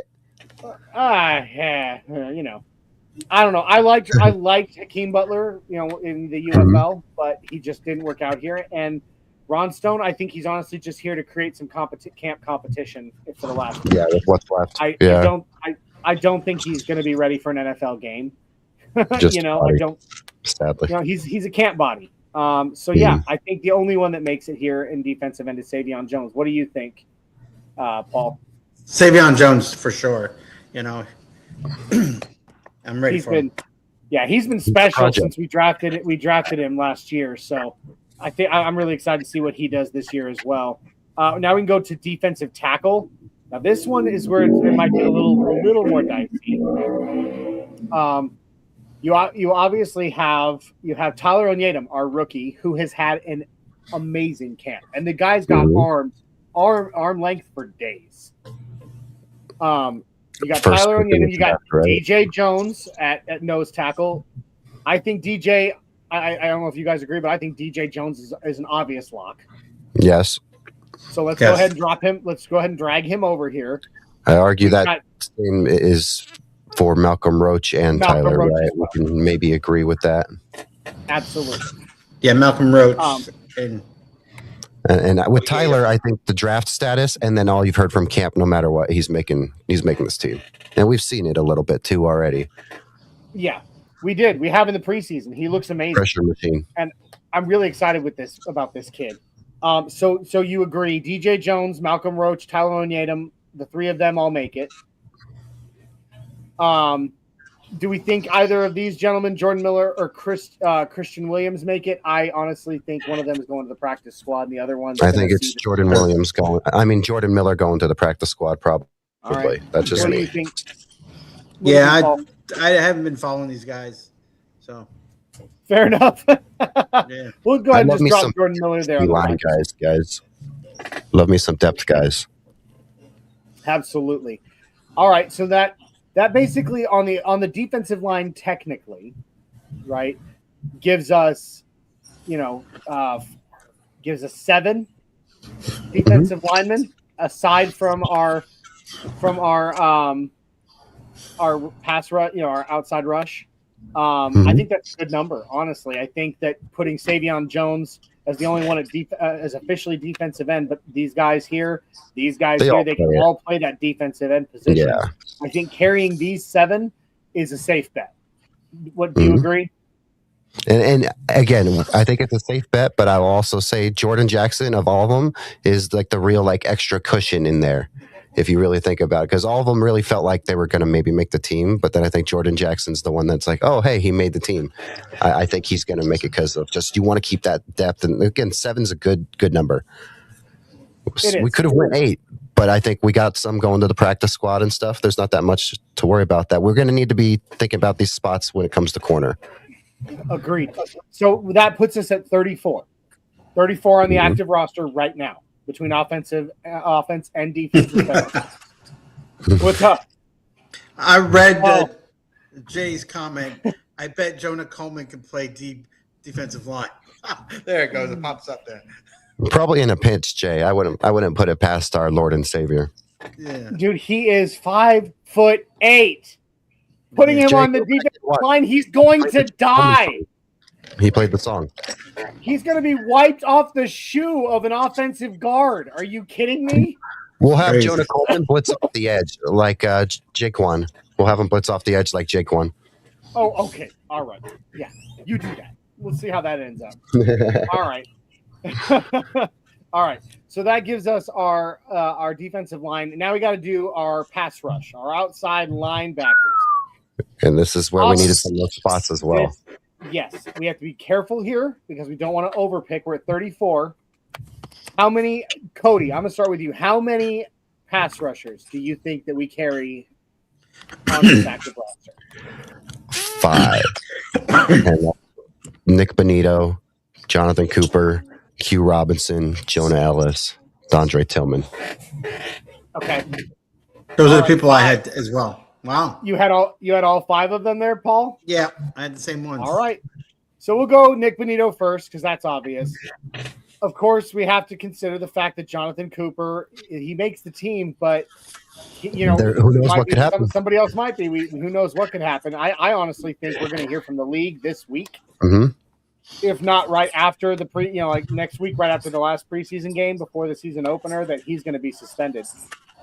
I mean, the fact that he hasn't served, that it hasn't been announced at all by the NFL, I don't see any scenario where he's not suspended at some point. That being said, Johnny, I would say that primes up Johnny Walker to go right to the practice squad because you're going to need to eventually fill that spot if something happens. Agreed. Because that means they'll move up in the future. So I think that if we're picking a practice squad guy, it's probably Johnny Walker. Son McCullough, guys, he barely got any play all camp. He barely played. Yeah, I agree. And I mean, he's to me, McCullough is just another camp body. Yeah, well, he barely even hit the field too, which was very disappointing in his time. For this Jonah, I'll go ahead and play your theme song one more time because I love this Jonah. I love both, Jonah.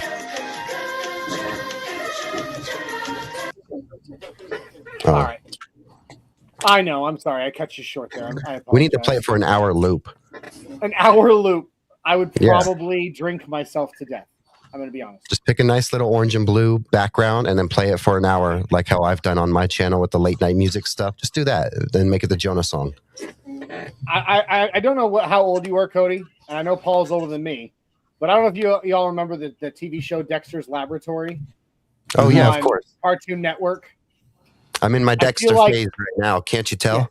Yeah, for real. You kind of look like him actually. Now that you mention it, but if you, I don't know if you ever saw the episode where he tried to learn French overnight by creating like a record player that would play French phrases all night, and it went haywire and just played "I would like a cheese omelet" in French over and over and over, so that the next day all he could say for anything was "omelette du fromage." Cheese omelet for everything.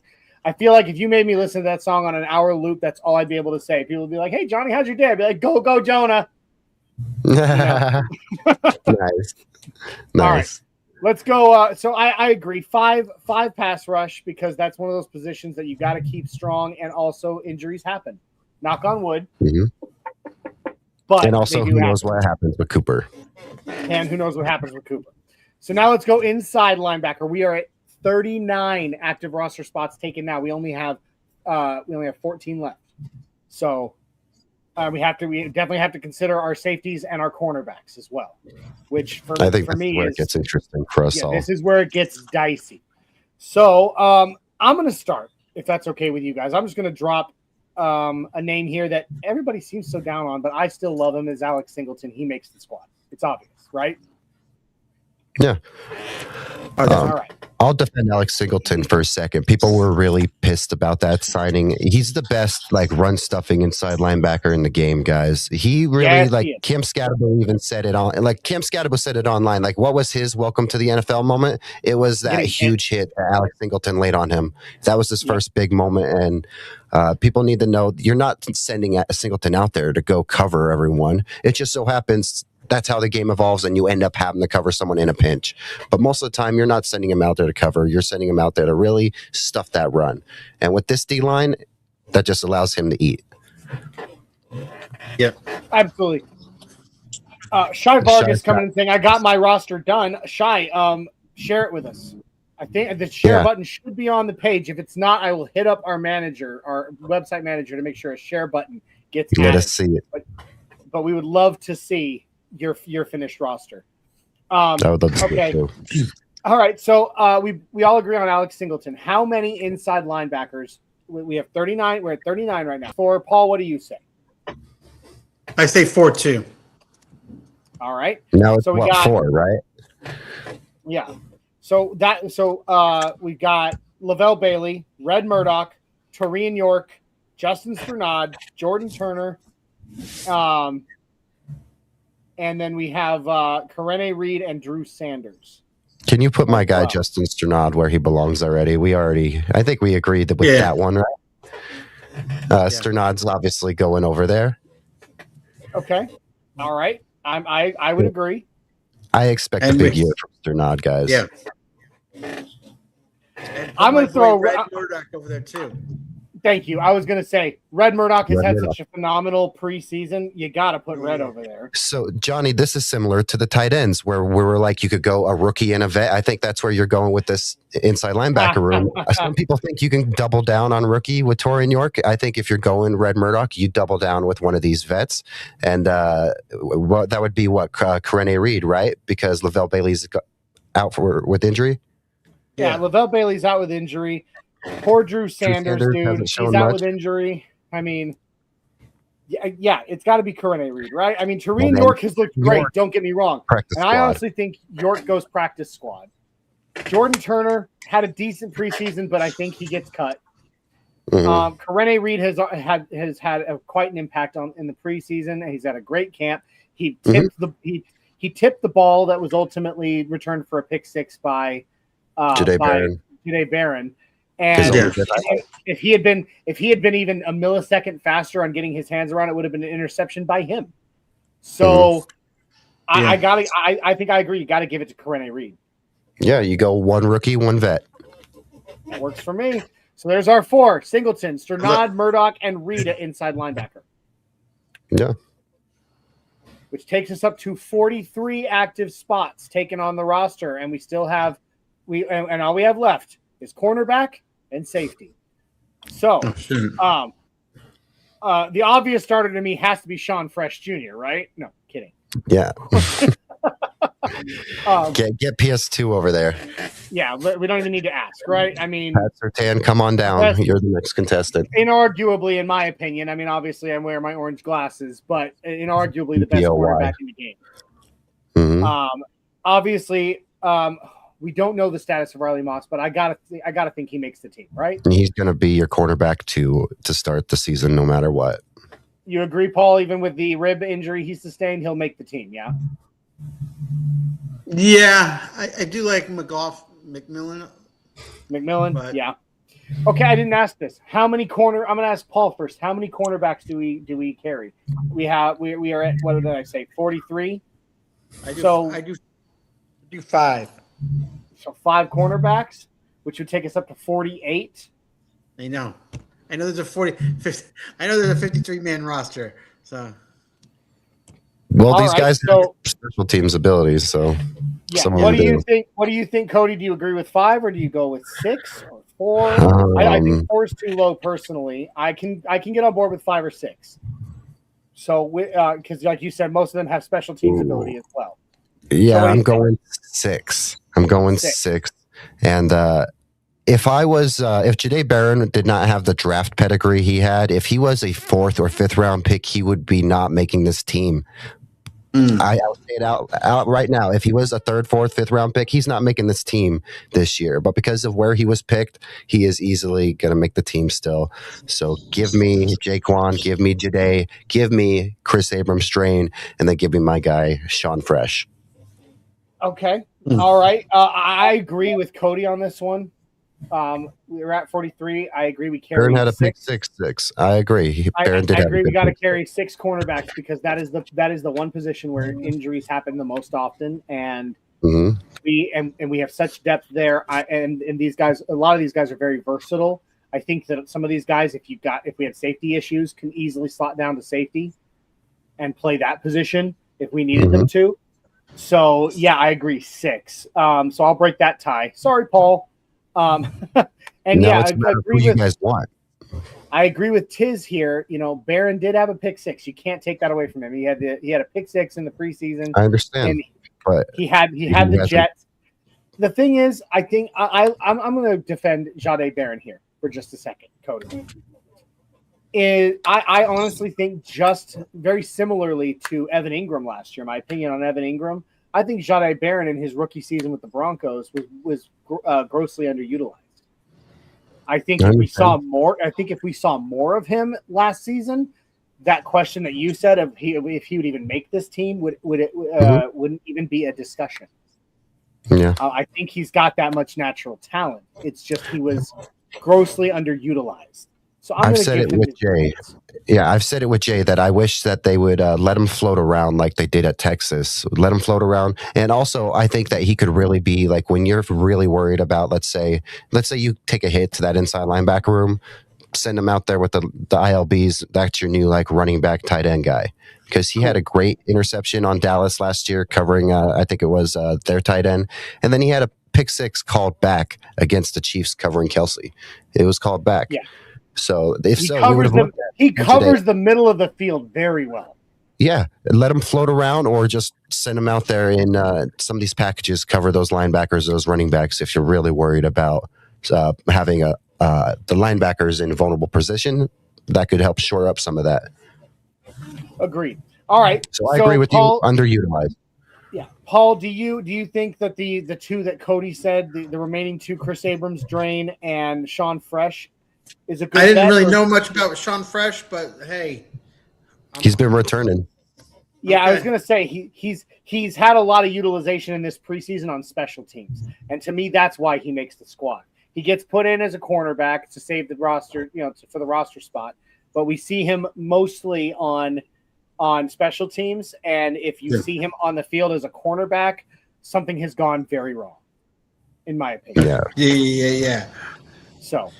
I'm going to go. Yeah, I got to give it to my man, Chris Abrams-Draine, MIZZOU alumni, baby. So got to love him. And then Sean Fresh. There we go. Yeah, it's kind of weird, Cody. I'm a Mizzou alumni. I've got the CU Buffs tattooed on my arm, and I'm currently taking online classes at Arizona State. So I'm also a Sun Devil. Nice. Like it's kind of crazy. But you're following in the footsteps of Brock Osweiler and Drew Lock. Agreed. Yeah. Hey, I'm cool. I'm cool with that. Listen, Brock, the 2015 trophy would not have happened were it not for Mr. Brock Osweiler. So just like with Bubby Brister stepping in when he did, that year would have never happened without him. And so when you think about it, 2 of our Super Bowls only happened because we had great high-level backup quarterback play. Yeah, absolutely. You're totally right, my friend. Totally right. Which is why we value the backup. So we've added six at the cornerback position, taking us up to 49 roster spots. We have 4 left. And wouldn't you know it, the safety position calls for 3 to 4. So, on average. So, let's go ahead and why don't we go ahead and get the 2 obvious ones out of the way, in my opinion. Yeah. All right. And that's Talanoa Hufanga, my favorite. Love me some. Oh, damn it. I went in the wrong place, didn't it? Where did he go? Did you just make him a corner? Is he in there? No. Where'd he go? You just disappeared him. Did you just turn into CIA, Johnny? You just disappearing guys? I must have, man. Where did he go? Wow.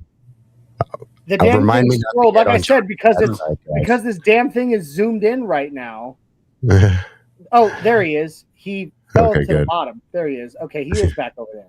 Let's try this again. Oh, cut it out. This is only because I have this thing zoomed in so far for the show. All right, here we go. Talanoa Hufanga, obviously on the roster, and Brandon Jones, right? Do you guys disagree with me at all? Yeah, we're good. Okay. After that, we have Miles Scott, J.L. Skinner, Parker Robertson, Taylor Rapp, and Tyson Anderson for that position. Do you guys, which of these guys, honestly, I think Taylor Rapp makes it. I mean, Yes. pretty much a given. What do you think? Late addition with a lot of experience. I agree. Taylor Rapp's making it. Okay, yeah, because he played for the Bills, didn't he? He did, and he's a monster. I mean, And they brought him in getting him is a conveniently huge too. boon. No.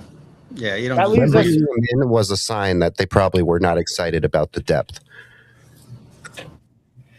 and this final pick, our final fifth man on the 53, comes down, in my opinion, to two guys who have both been on this team, have both played decent backup, but it's got to go to one or the other. Because I'm sorry, Miles Scott, no. Tyson Anderson is really good, but again, no. Parker Robertson I barely heard his name. So is it J.L. Skinner or Devon Key in your opinion, or do you disagree with that take? Give me Devon Key. What Key about him you, in right there. Nacho? Defense. I disagree. I take Skinner on this one. Has a great preseason, and he's been pretty clutch during certain key downs. Looks like we got another Johnny tiebreaker. All right. Well, I'm sorry to do this to you, Nacho, and you can leave. You can hate me for it, but I've got to break the tie in favor of Cody on this one again. I like both J.L. Skinner and Devon Key. However, if I'm looking at the resumes of both, I think Devon Key has just had slightly more impact than J.L. Skinner. Despite the great preseason by J.L. Skinner, I think it's got to go to Devon Key. And He's special teams too, right? He does great special teams work, but when Hufanga went out for a little while and Devon Key had to slot in, I feel like he obviously wasn't Hufanga, but he held down that position as best as you could in that situation for a guy who, in my opinion, should have made the NFL top 100 in Talanoa Hufanga. Yeah. So I don't know. We have a disagreement here too. With Tiz says that Key makes it on special teams, but that's I think I'm he going to put him makes it on special teams. Yeah, and I think that he's the best choice of the two to come in if we need a fourth guy to hold down that position. So guys, we've done it. The 53 is officially done. Now we just have to finish our practice squad. And we'll be set, man. Like this is. I will say, Johnny, looking at that safety room, go back and look at that safety room, and you just really look at that. The injury concerns. If it happens, if the injury bug hits that safety room, it looks a little scary for sure. Because Rapp has injury history, Talanoa, BJ, they all have injury history. So we're really hoping for a healthy year, banking on those guys, and that's why maybe you throw a Skinner on the practice squad. Yeah. All right. So we'll go ahead and throw Skinner on the practice squad. Because I like the safety room choices, but you can't deny that's an injury history ridden room. Yeah. Mm-hmm. Okay. So and I like right how now, the practice squad's looking already. It's looking like a good unit. absolutely, we got 7 on the practice squad. So, is there a name at any position that you guys see left on the list? We have 9 roster spots for the practice squad left. Yeah, I really don't know these guys. Throckmorton is a versatile multi. I can agree with Throckmorton too. All right, I agree as well. I was about to ask you guys, what do you think about Calvin Throckmorton going there? He's done what he's had to do. Yeah, so I think he's earned the practice squad spot with all he's been asked. Absolutely. And then, okay, we still have 8 spots left. Give me Caleb Lohner. You want Caleb Lohner? I want it right now. Caleb Lohner on the practice squad. All right. I'll do it because I wrote an article on Caleb Lohner last year, and I still think that I honestly think when we finally see him hit the field, we're going to be shocked. Mm-hmm. I still think that. Okay, Nacho, that leaves us 7 spots left. I'm going to let you pick the next player that hits the practice squad. Let me know when I should stop or if I'm scrolling too fast. LeVay Bailey, only because he's injured. And, he's on... he's at IR. I'm sorry. Injured reserve, right? Well, we can put Lavelle Bailey on the IR. All right. Yeah. So there's Lavelle Bailey. He's still on the team, but he's on the IR. Now, naturally, when he goes to come back, you'll probably have to cut somebody if you want to bring him on to the squad. Yeah. But okay. Broken Cody, leg, though. Are we going to get him back, though? Yeah. Cody, I'm going to start back down here at the bottom. If you see the next name you want. Inside linebacker, please, and give me Torian York. Torian York. All right. That should get us to 9, I believe. I'm going to count them real quick. It's a good unit. Who was that guy you were saying for the That's 10. Keep scrolling. Okay, no problem. We're at 10 right now, so we have 6 spots left.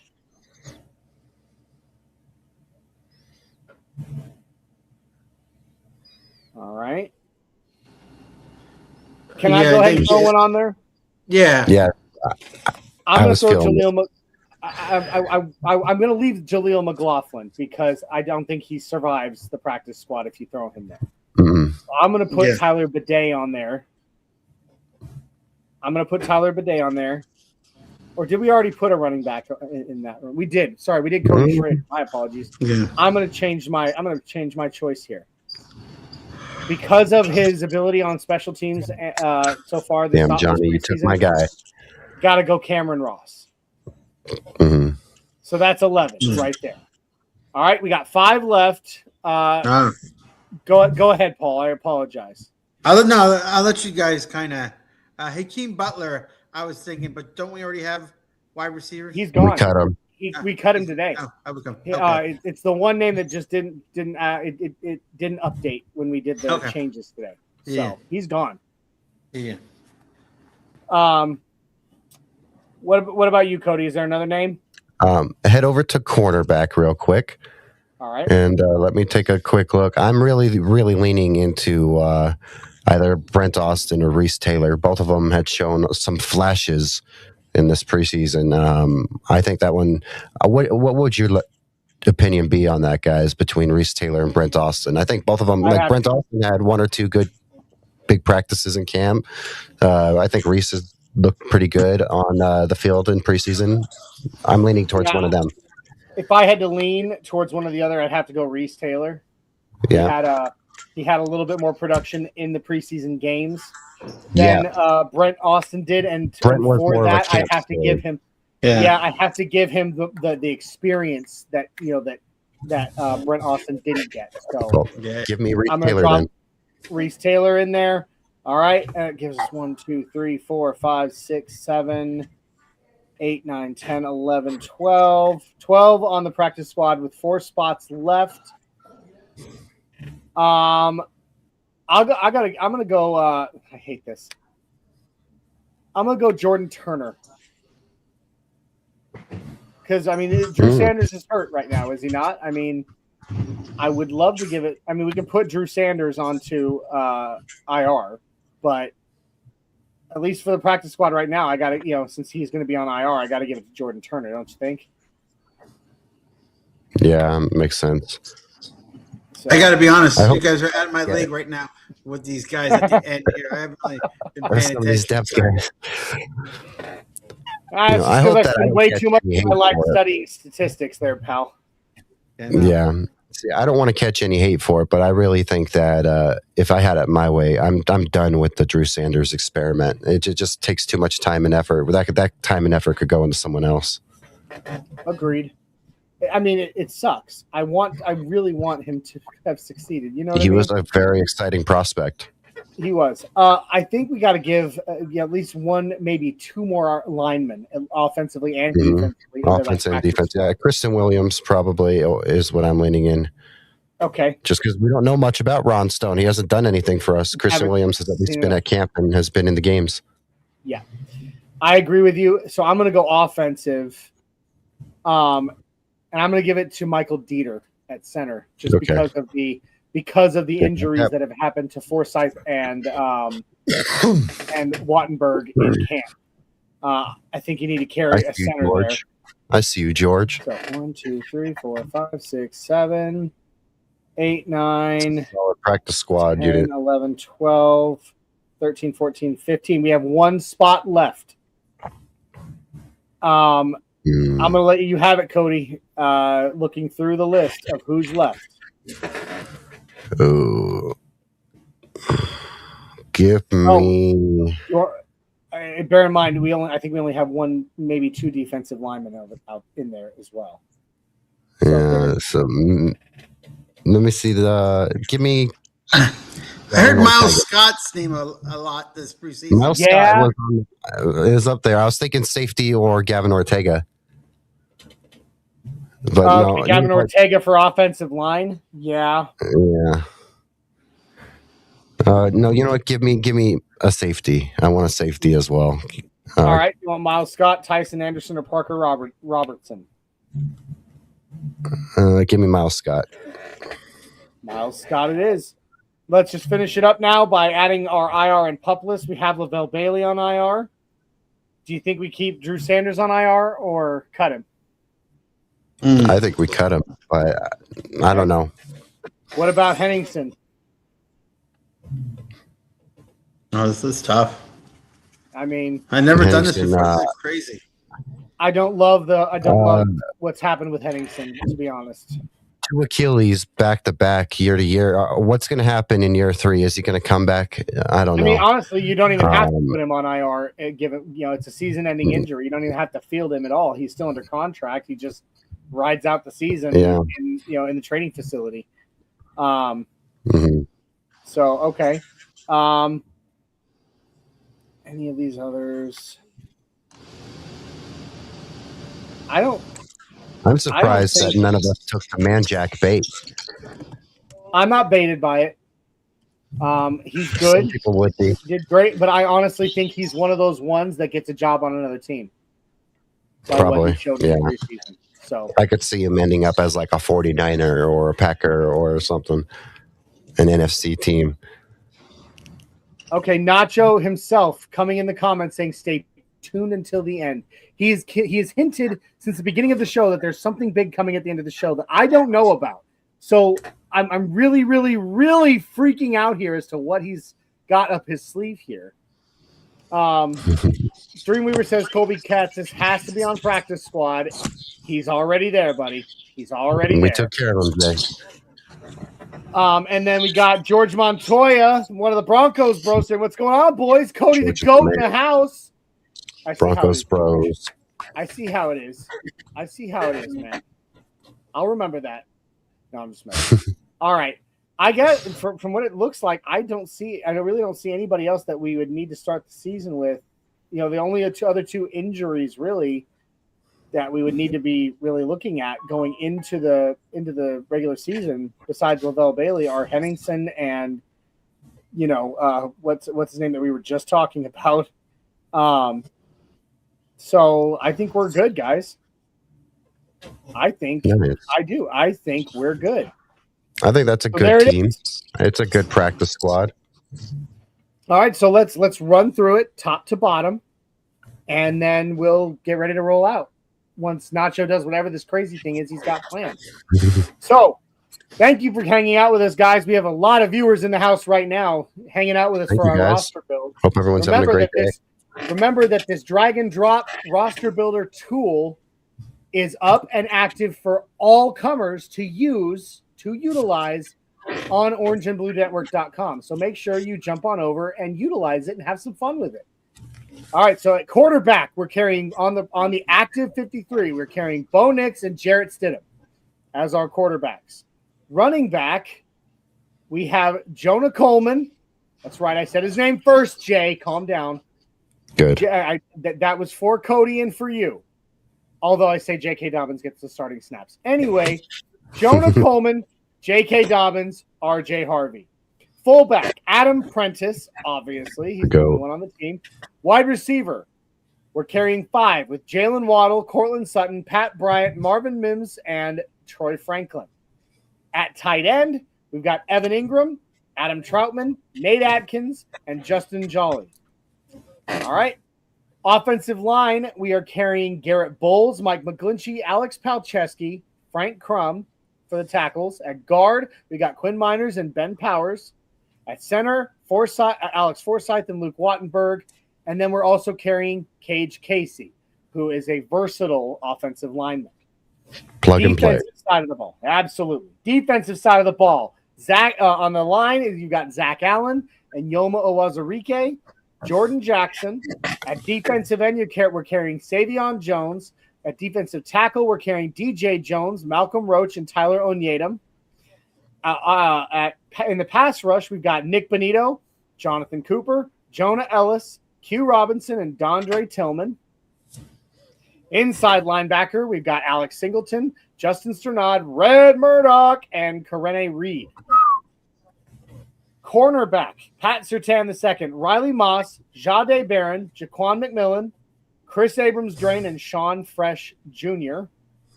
At safety, we're carrying 4 with Talanoa Hufanga, Brandon Jones, Taylor Rapp, and Devon Key. And then, of course, our skills positions, Will Lutz at kicker, Jeremy Crawshaw, the punt god. He is. I don't care what anybody says. He's the best punter in football right now.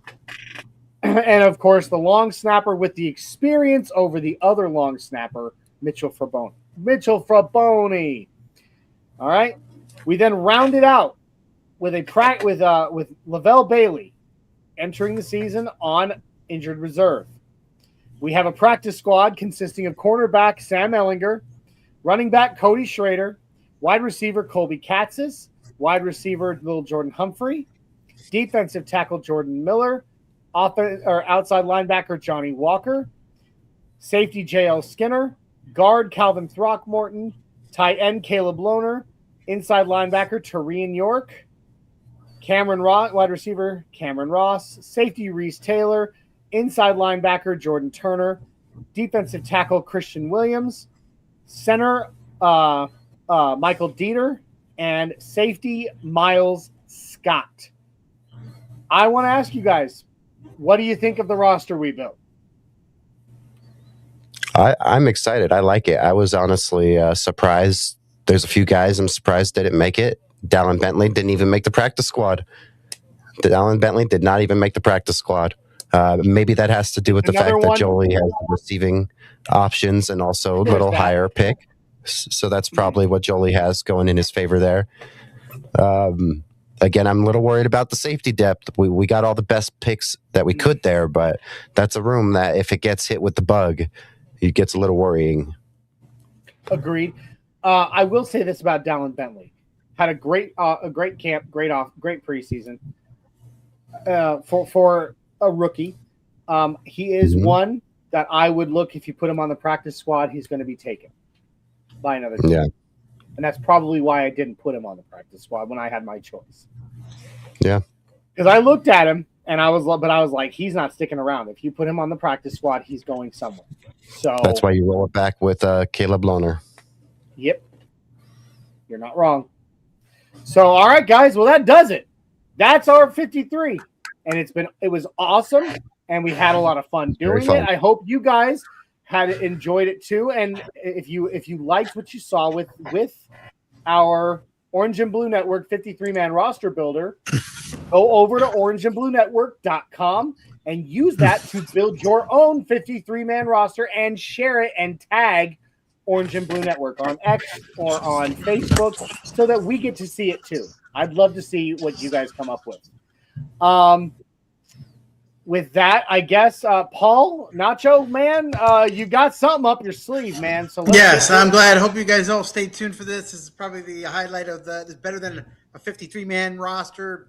Better than this is our highlight. So I think I have somebody calling in into the show. Can you see if you can allow them? As you guys know, I'm the organizer of United in Orange Tailgate, and we've been doing this for a long time. We just started doing this thing called actually, one second. Johnny, can I present my screen? Please. And also, I don't see any guests in the green room right now, so I'm not sure. Okay. Did you send them the link that I sent you? I did. Okay, then we can dial in here shortly. So we can hang out and talk or whatever until they get here, if that's what you need. Okay. Mm-hmm. Yeah. But yeah, please share whatever it is you need to share, my friend.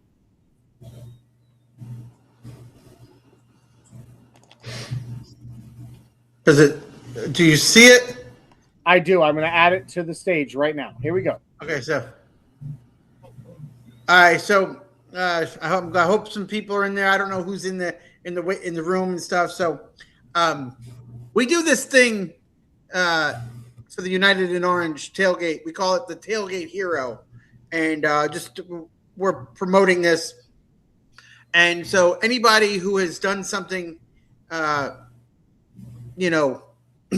extraordinary in the community, we want to recognize them. So some of the nominations have been submitted. So 1 second. I think, do you still see them?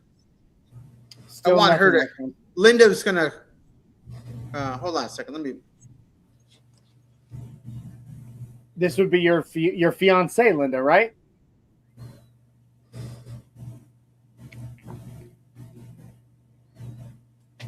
All right, guys. While Paul's working on that, I'm going to take this down for a second while we're waiting for your special guest, and I'm just going to kind of plug in the. I'm going to plug the thing. Oh no, never mind. Looks like she's here. I see her. Give me a second. I'm going to bring Paul. You got to Nacho. Bring your camera back up, my friend, and then there he is. And then I'm going to add your special guest. This is a beautiful and illustrious Linda Sanchez. Yeah. Well, welcome to the show, Linda. Thank you. I'm so excited to be here. So, do you want me to bring that thing, the thing you were sharing, back up, Nacho? Yeah, if you can. I don't know how you position it. So, okay, like cool. That. Oh, we lost Miss Linda again. She's gone. We lost her. I hope she comes back in. Little technical difficulties, folks. I apologize. Here she comes. She's coming back in. Here we go. There she is. Sorry about that. I accidentally pressed the wrong button. Oh, it happens. It happens. So, Nacho, you were explaining Tailgate Hero. Yeah, I think Linda. This is Linda's baby, so I like to let her tell you guys about it and what it's all about. So just to ask, how much time do I have? As much as you want. Nice. Okay, so as you guys know, my name is Linda. I'm with the United in Orange Tailgate, and two promotions that we run within the United in Orange Tailgate is the game day tickets when the Broncos come out to California to play the Chargers. Johnny, you've been to our tailgate. You were at our tailgate last year, and you know how crazy and fun and it was a blast. it can get. So we actually do game day tickets for that event as well, and we like to call it the Orange Wave section. So I run that promotion, and then another promotion that we run is called the United in Orange Tailgate Hero promotion. And I'm not sure how much Paul has told you guys about it, but the idea first came up about 3 years ago. I came to Paul and I said, hey, I would like to run a promotion, just a trial promotion to see how it goes about, showcasing a special Broncos fan. You know, we are all about football and we gather because of football, but we never really know who we encounter, what these people, what their walks of lives entailed. So what I wanted to do, well, as the tailgate grew, what I started noticing was as I got to know people who were coming to the tailgate, they're amazing people. Like we've had people come from Australia, people come from Germany, you know, just people from all over who have come to our tailgate. And so my thing was I wanted to give back to the community, showcase the incredible people who make up Broncos country, and create something meaningful than just simply gathering around and partying before a game. So about 3 years ago, we created the Tailgate Hero. And basically it was just to, you know, bring people together, celebrate the amazing individuals. So we've had the opportunity this year. It was our 3rd year running the United in Orange Tailgate Hero promo, and we've received some amazing nominations. It was very, very hard. It's always very hard to choose. We have some stories that simply just blow you out of the water and you're just like, wow, like, and they still have time to like enjoy and move forward, push forward despite, you know, and give back to their community despite all these barriers that they've encountered in life. And so this year, for the first time, in the whole 3 years that we've been promoting this Tailgate Hero, we actually have 2 winners. Oh, wow. Yeah, we couldn't decide. We couldn't really decide which story. Both stories touched our heart. And you, Johnny, were one of the nominations that was submitted to us. Your story just, it deserved some recognition. And the reason why I'm on right now is to formally congratulate you and let you know that you've been chosen as our runner-up for the United in Orange Tailgate Hero. Wow. And there's Johnny there, both in, it's Johnny served in the Army, 8 years as a medic. He was nominated by his wife, Barbara. And who more deserving than Johnny? It's an honor to, showcase you, honor you. And it's just not football. It goes deeper. And with what you've been doing with, the Orange Blue Network, bringing fans together virtually and in person, it speaks volumes, so this is one way that we could give back. So with that being said, you will have, you're not winning anything. It's more of a showcase. You will be going to the 49ers game with the United in Orange Tailgate. We got you game tickets, 2 game day tickets. You're going to be going to the tailgate, and then we're working on. We're all working on like hotel accommodations. We'll figure that one out. But we'll all try and stay together, in the same hotel and stuff. But that's what you won, and some game day swag. So with that being said, Linda, do you have anything else? I know that this is great. Yeah, like I said, this is the first time that we've actually been stuck with 2 stories and we couldn't fully decide. So we asked for some outside enforcers to help us decide. And like I said, this promotion that we run, it's all about showing our United in Orange family that we're much more than just football and partying before the football games. And it's about, just the people, the connections, like giving back and just being united and showcasing, wonderful fans like you, Johnny, who do so much for Broncos community. So I'm super excited that we were able to present this to you, and I hope you're surprised and you have an amazing wife who loves you, and she did this all for you because you truly are deserving. Oh my God, I'm sorry, I'm actually crying. I am super emotional and blown away. There are no words. What an amazing! I mean, I'm sitting here going, what an amazing thing you're doing for Broncos country, for the community, for these people. But I had.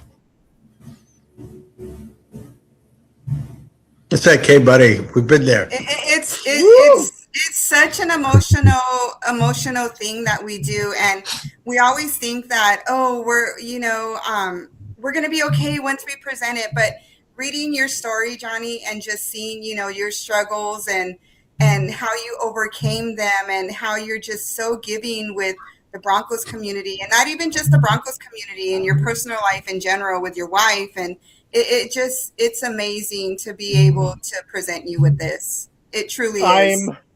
I'm absolutely blown away, both of you. I'm going to San Francisco. Yeah. I'm going to San Francisco. Yeah. Oh my gosh.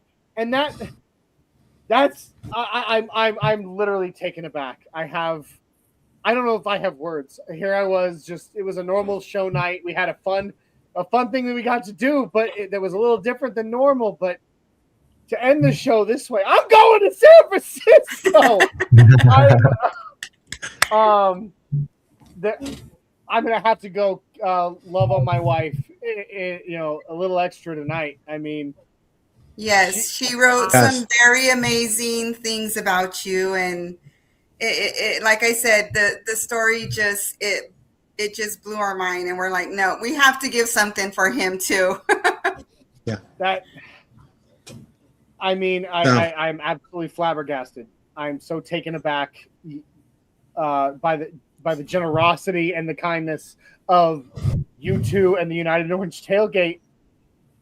I am losing my mind with excitement. I am going to the Niners game. I am so freaking excited. I'm gonna have to walk downstairs, tell my wife that we're going to San Francisco, because either she has no idea or she keeps a damn good secret. She keeps a damn good secret. Can I say something nice about Johnny? I would love to say something about Johnny real quick, if that's okay, because Johnny is such a great guy. What he has done, not just outside of Broncos country, but in Broncos country, he's given so many Broncos fans voices on the network.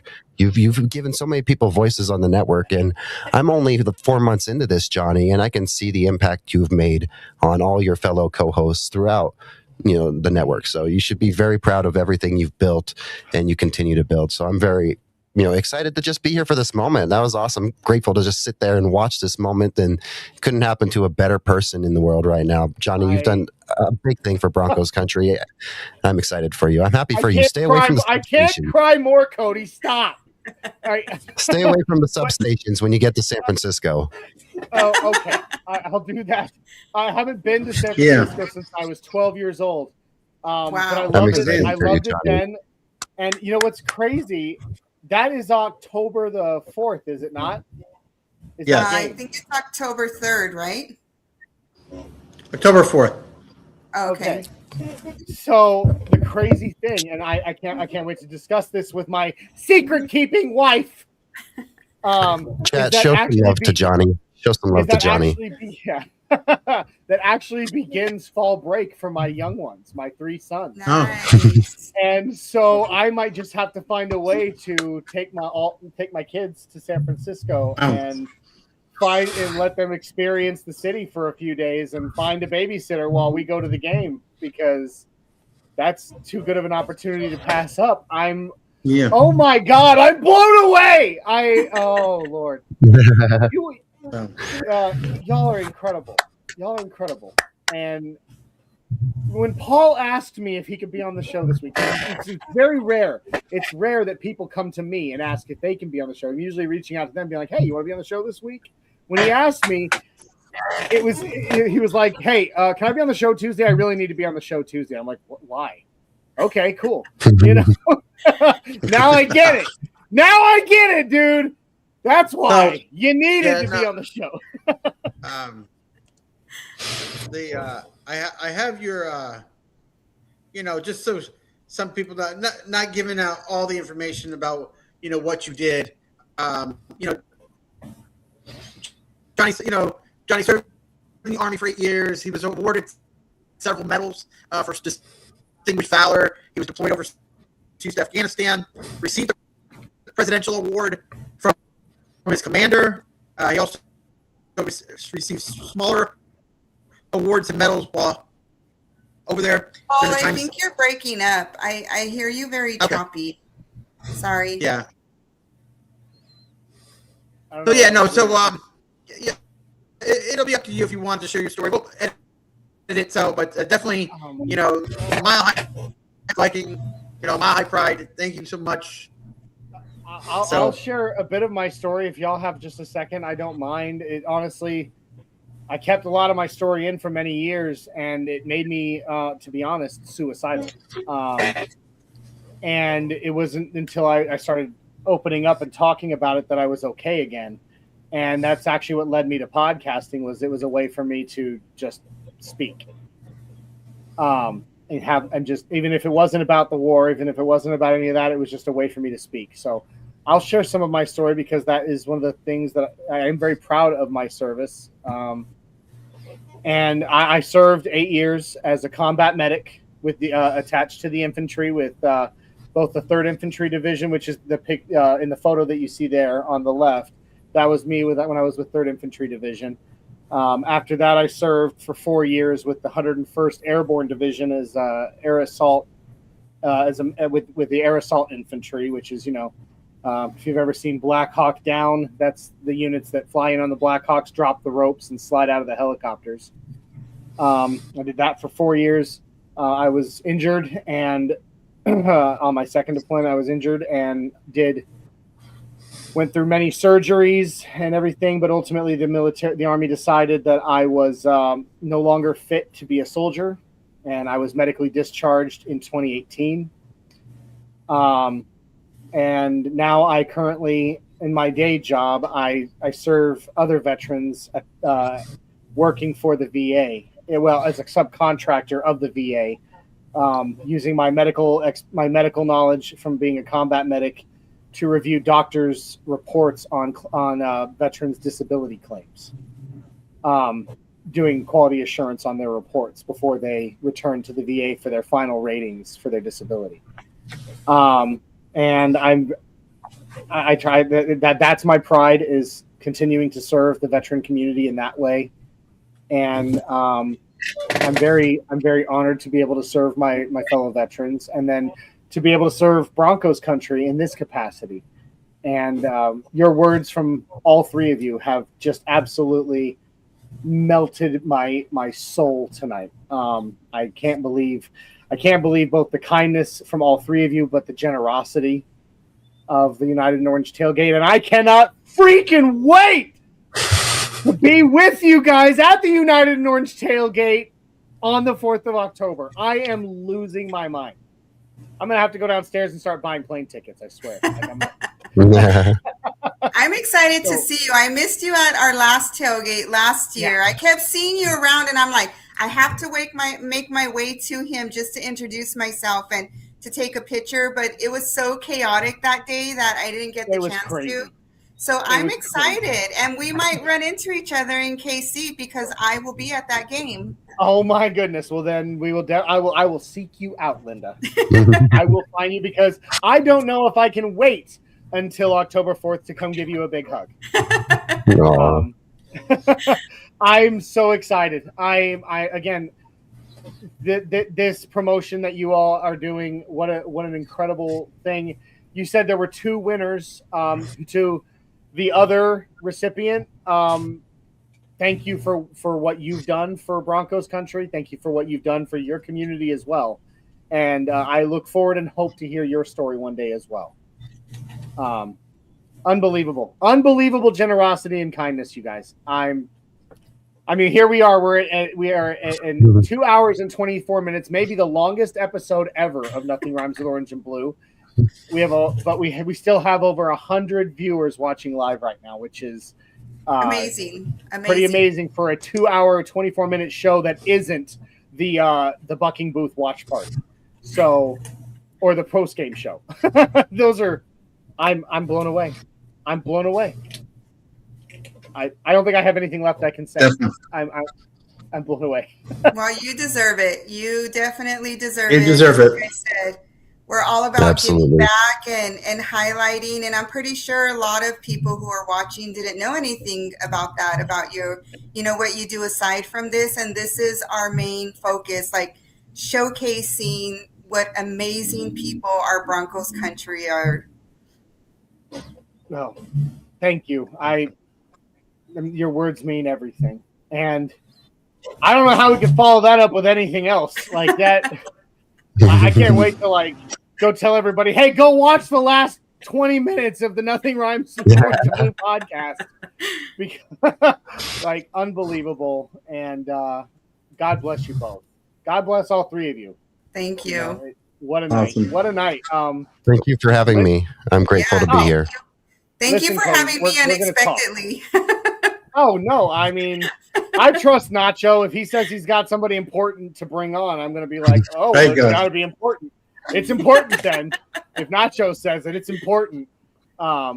You just don't ever piss off an abominable snowman. So, but then again, it's a bad idea to piss off a Viking. I get a pass to that. Yes. But I will say this: it's also a bad idea to piss off a Viking too. So be careful. Yeah.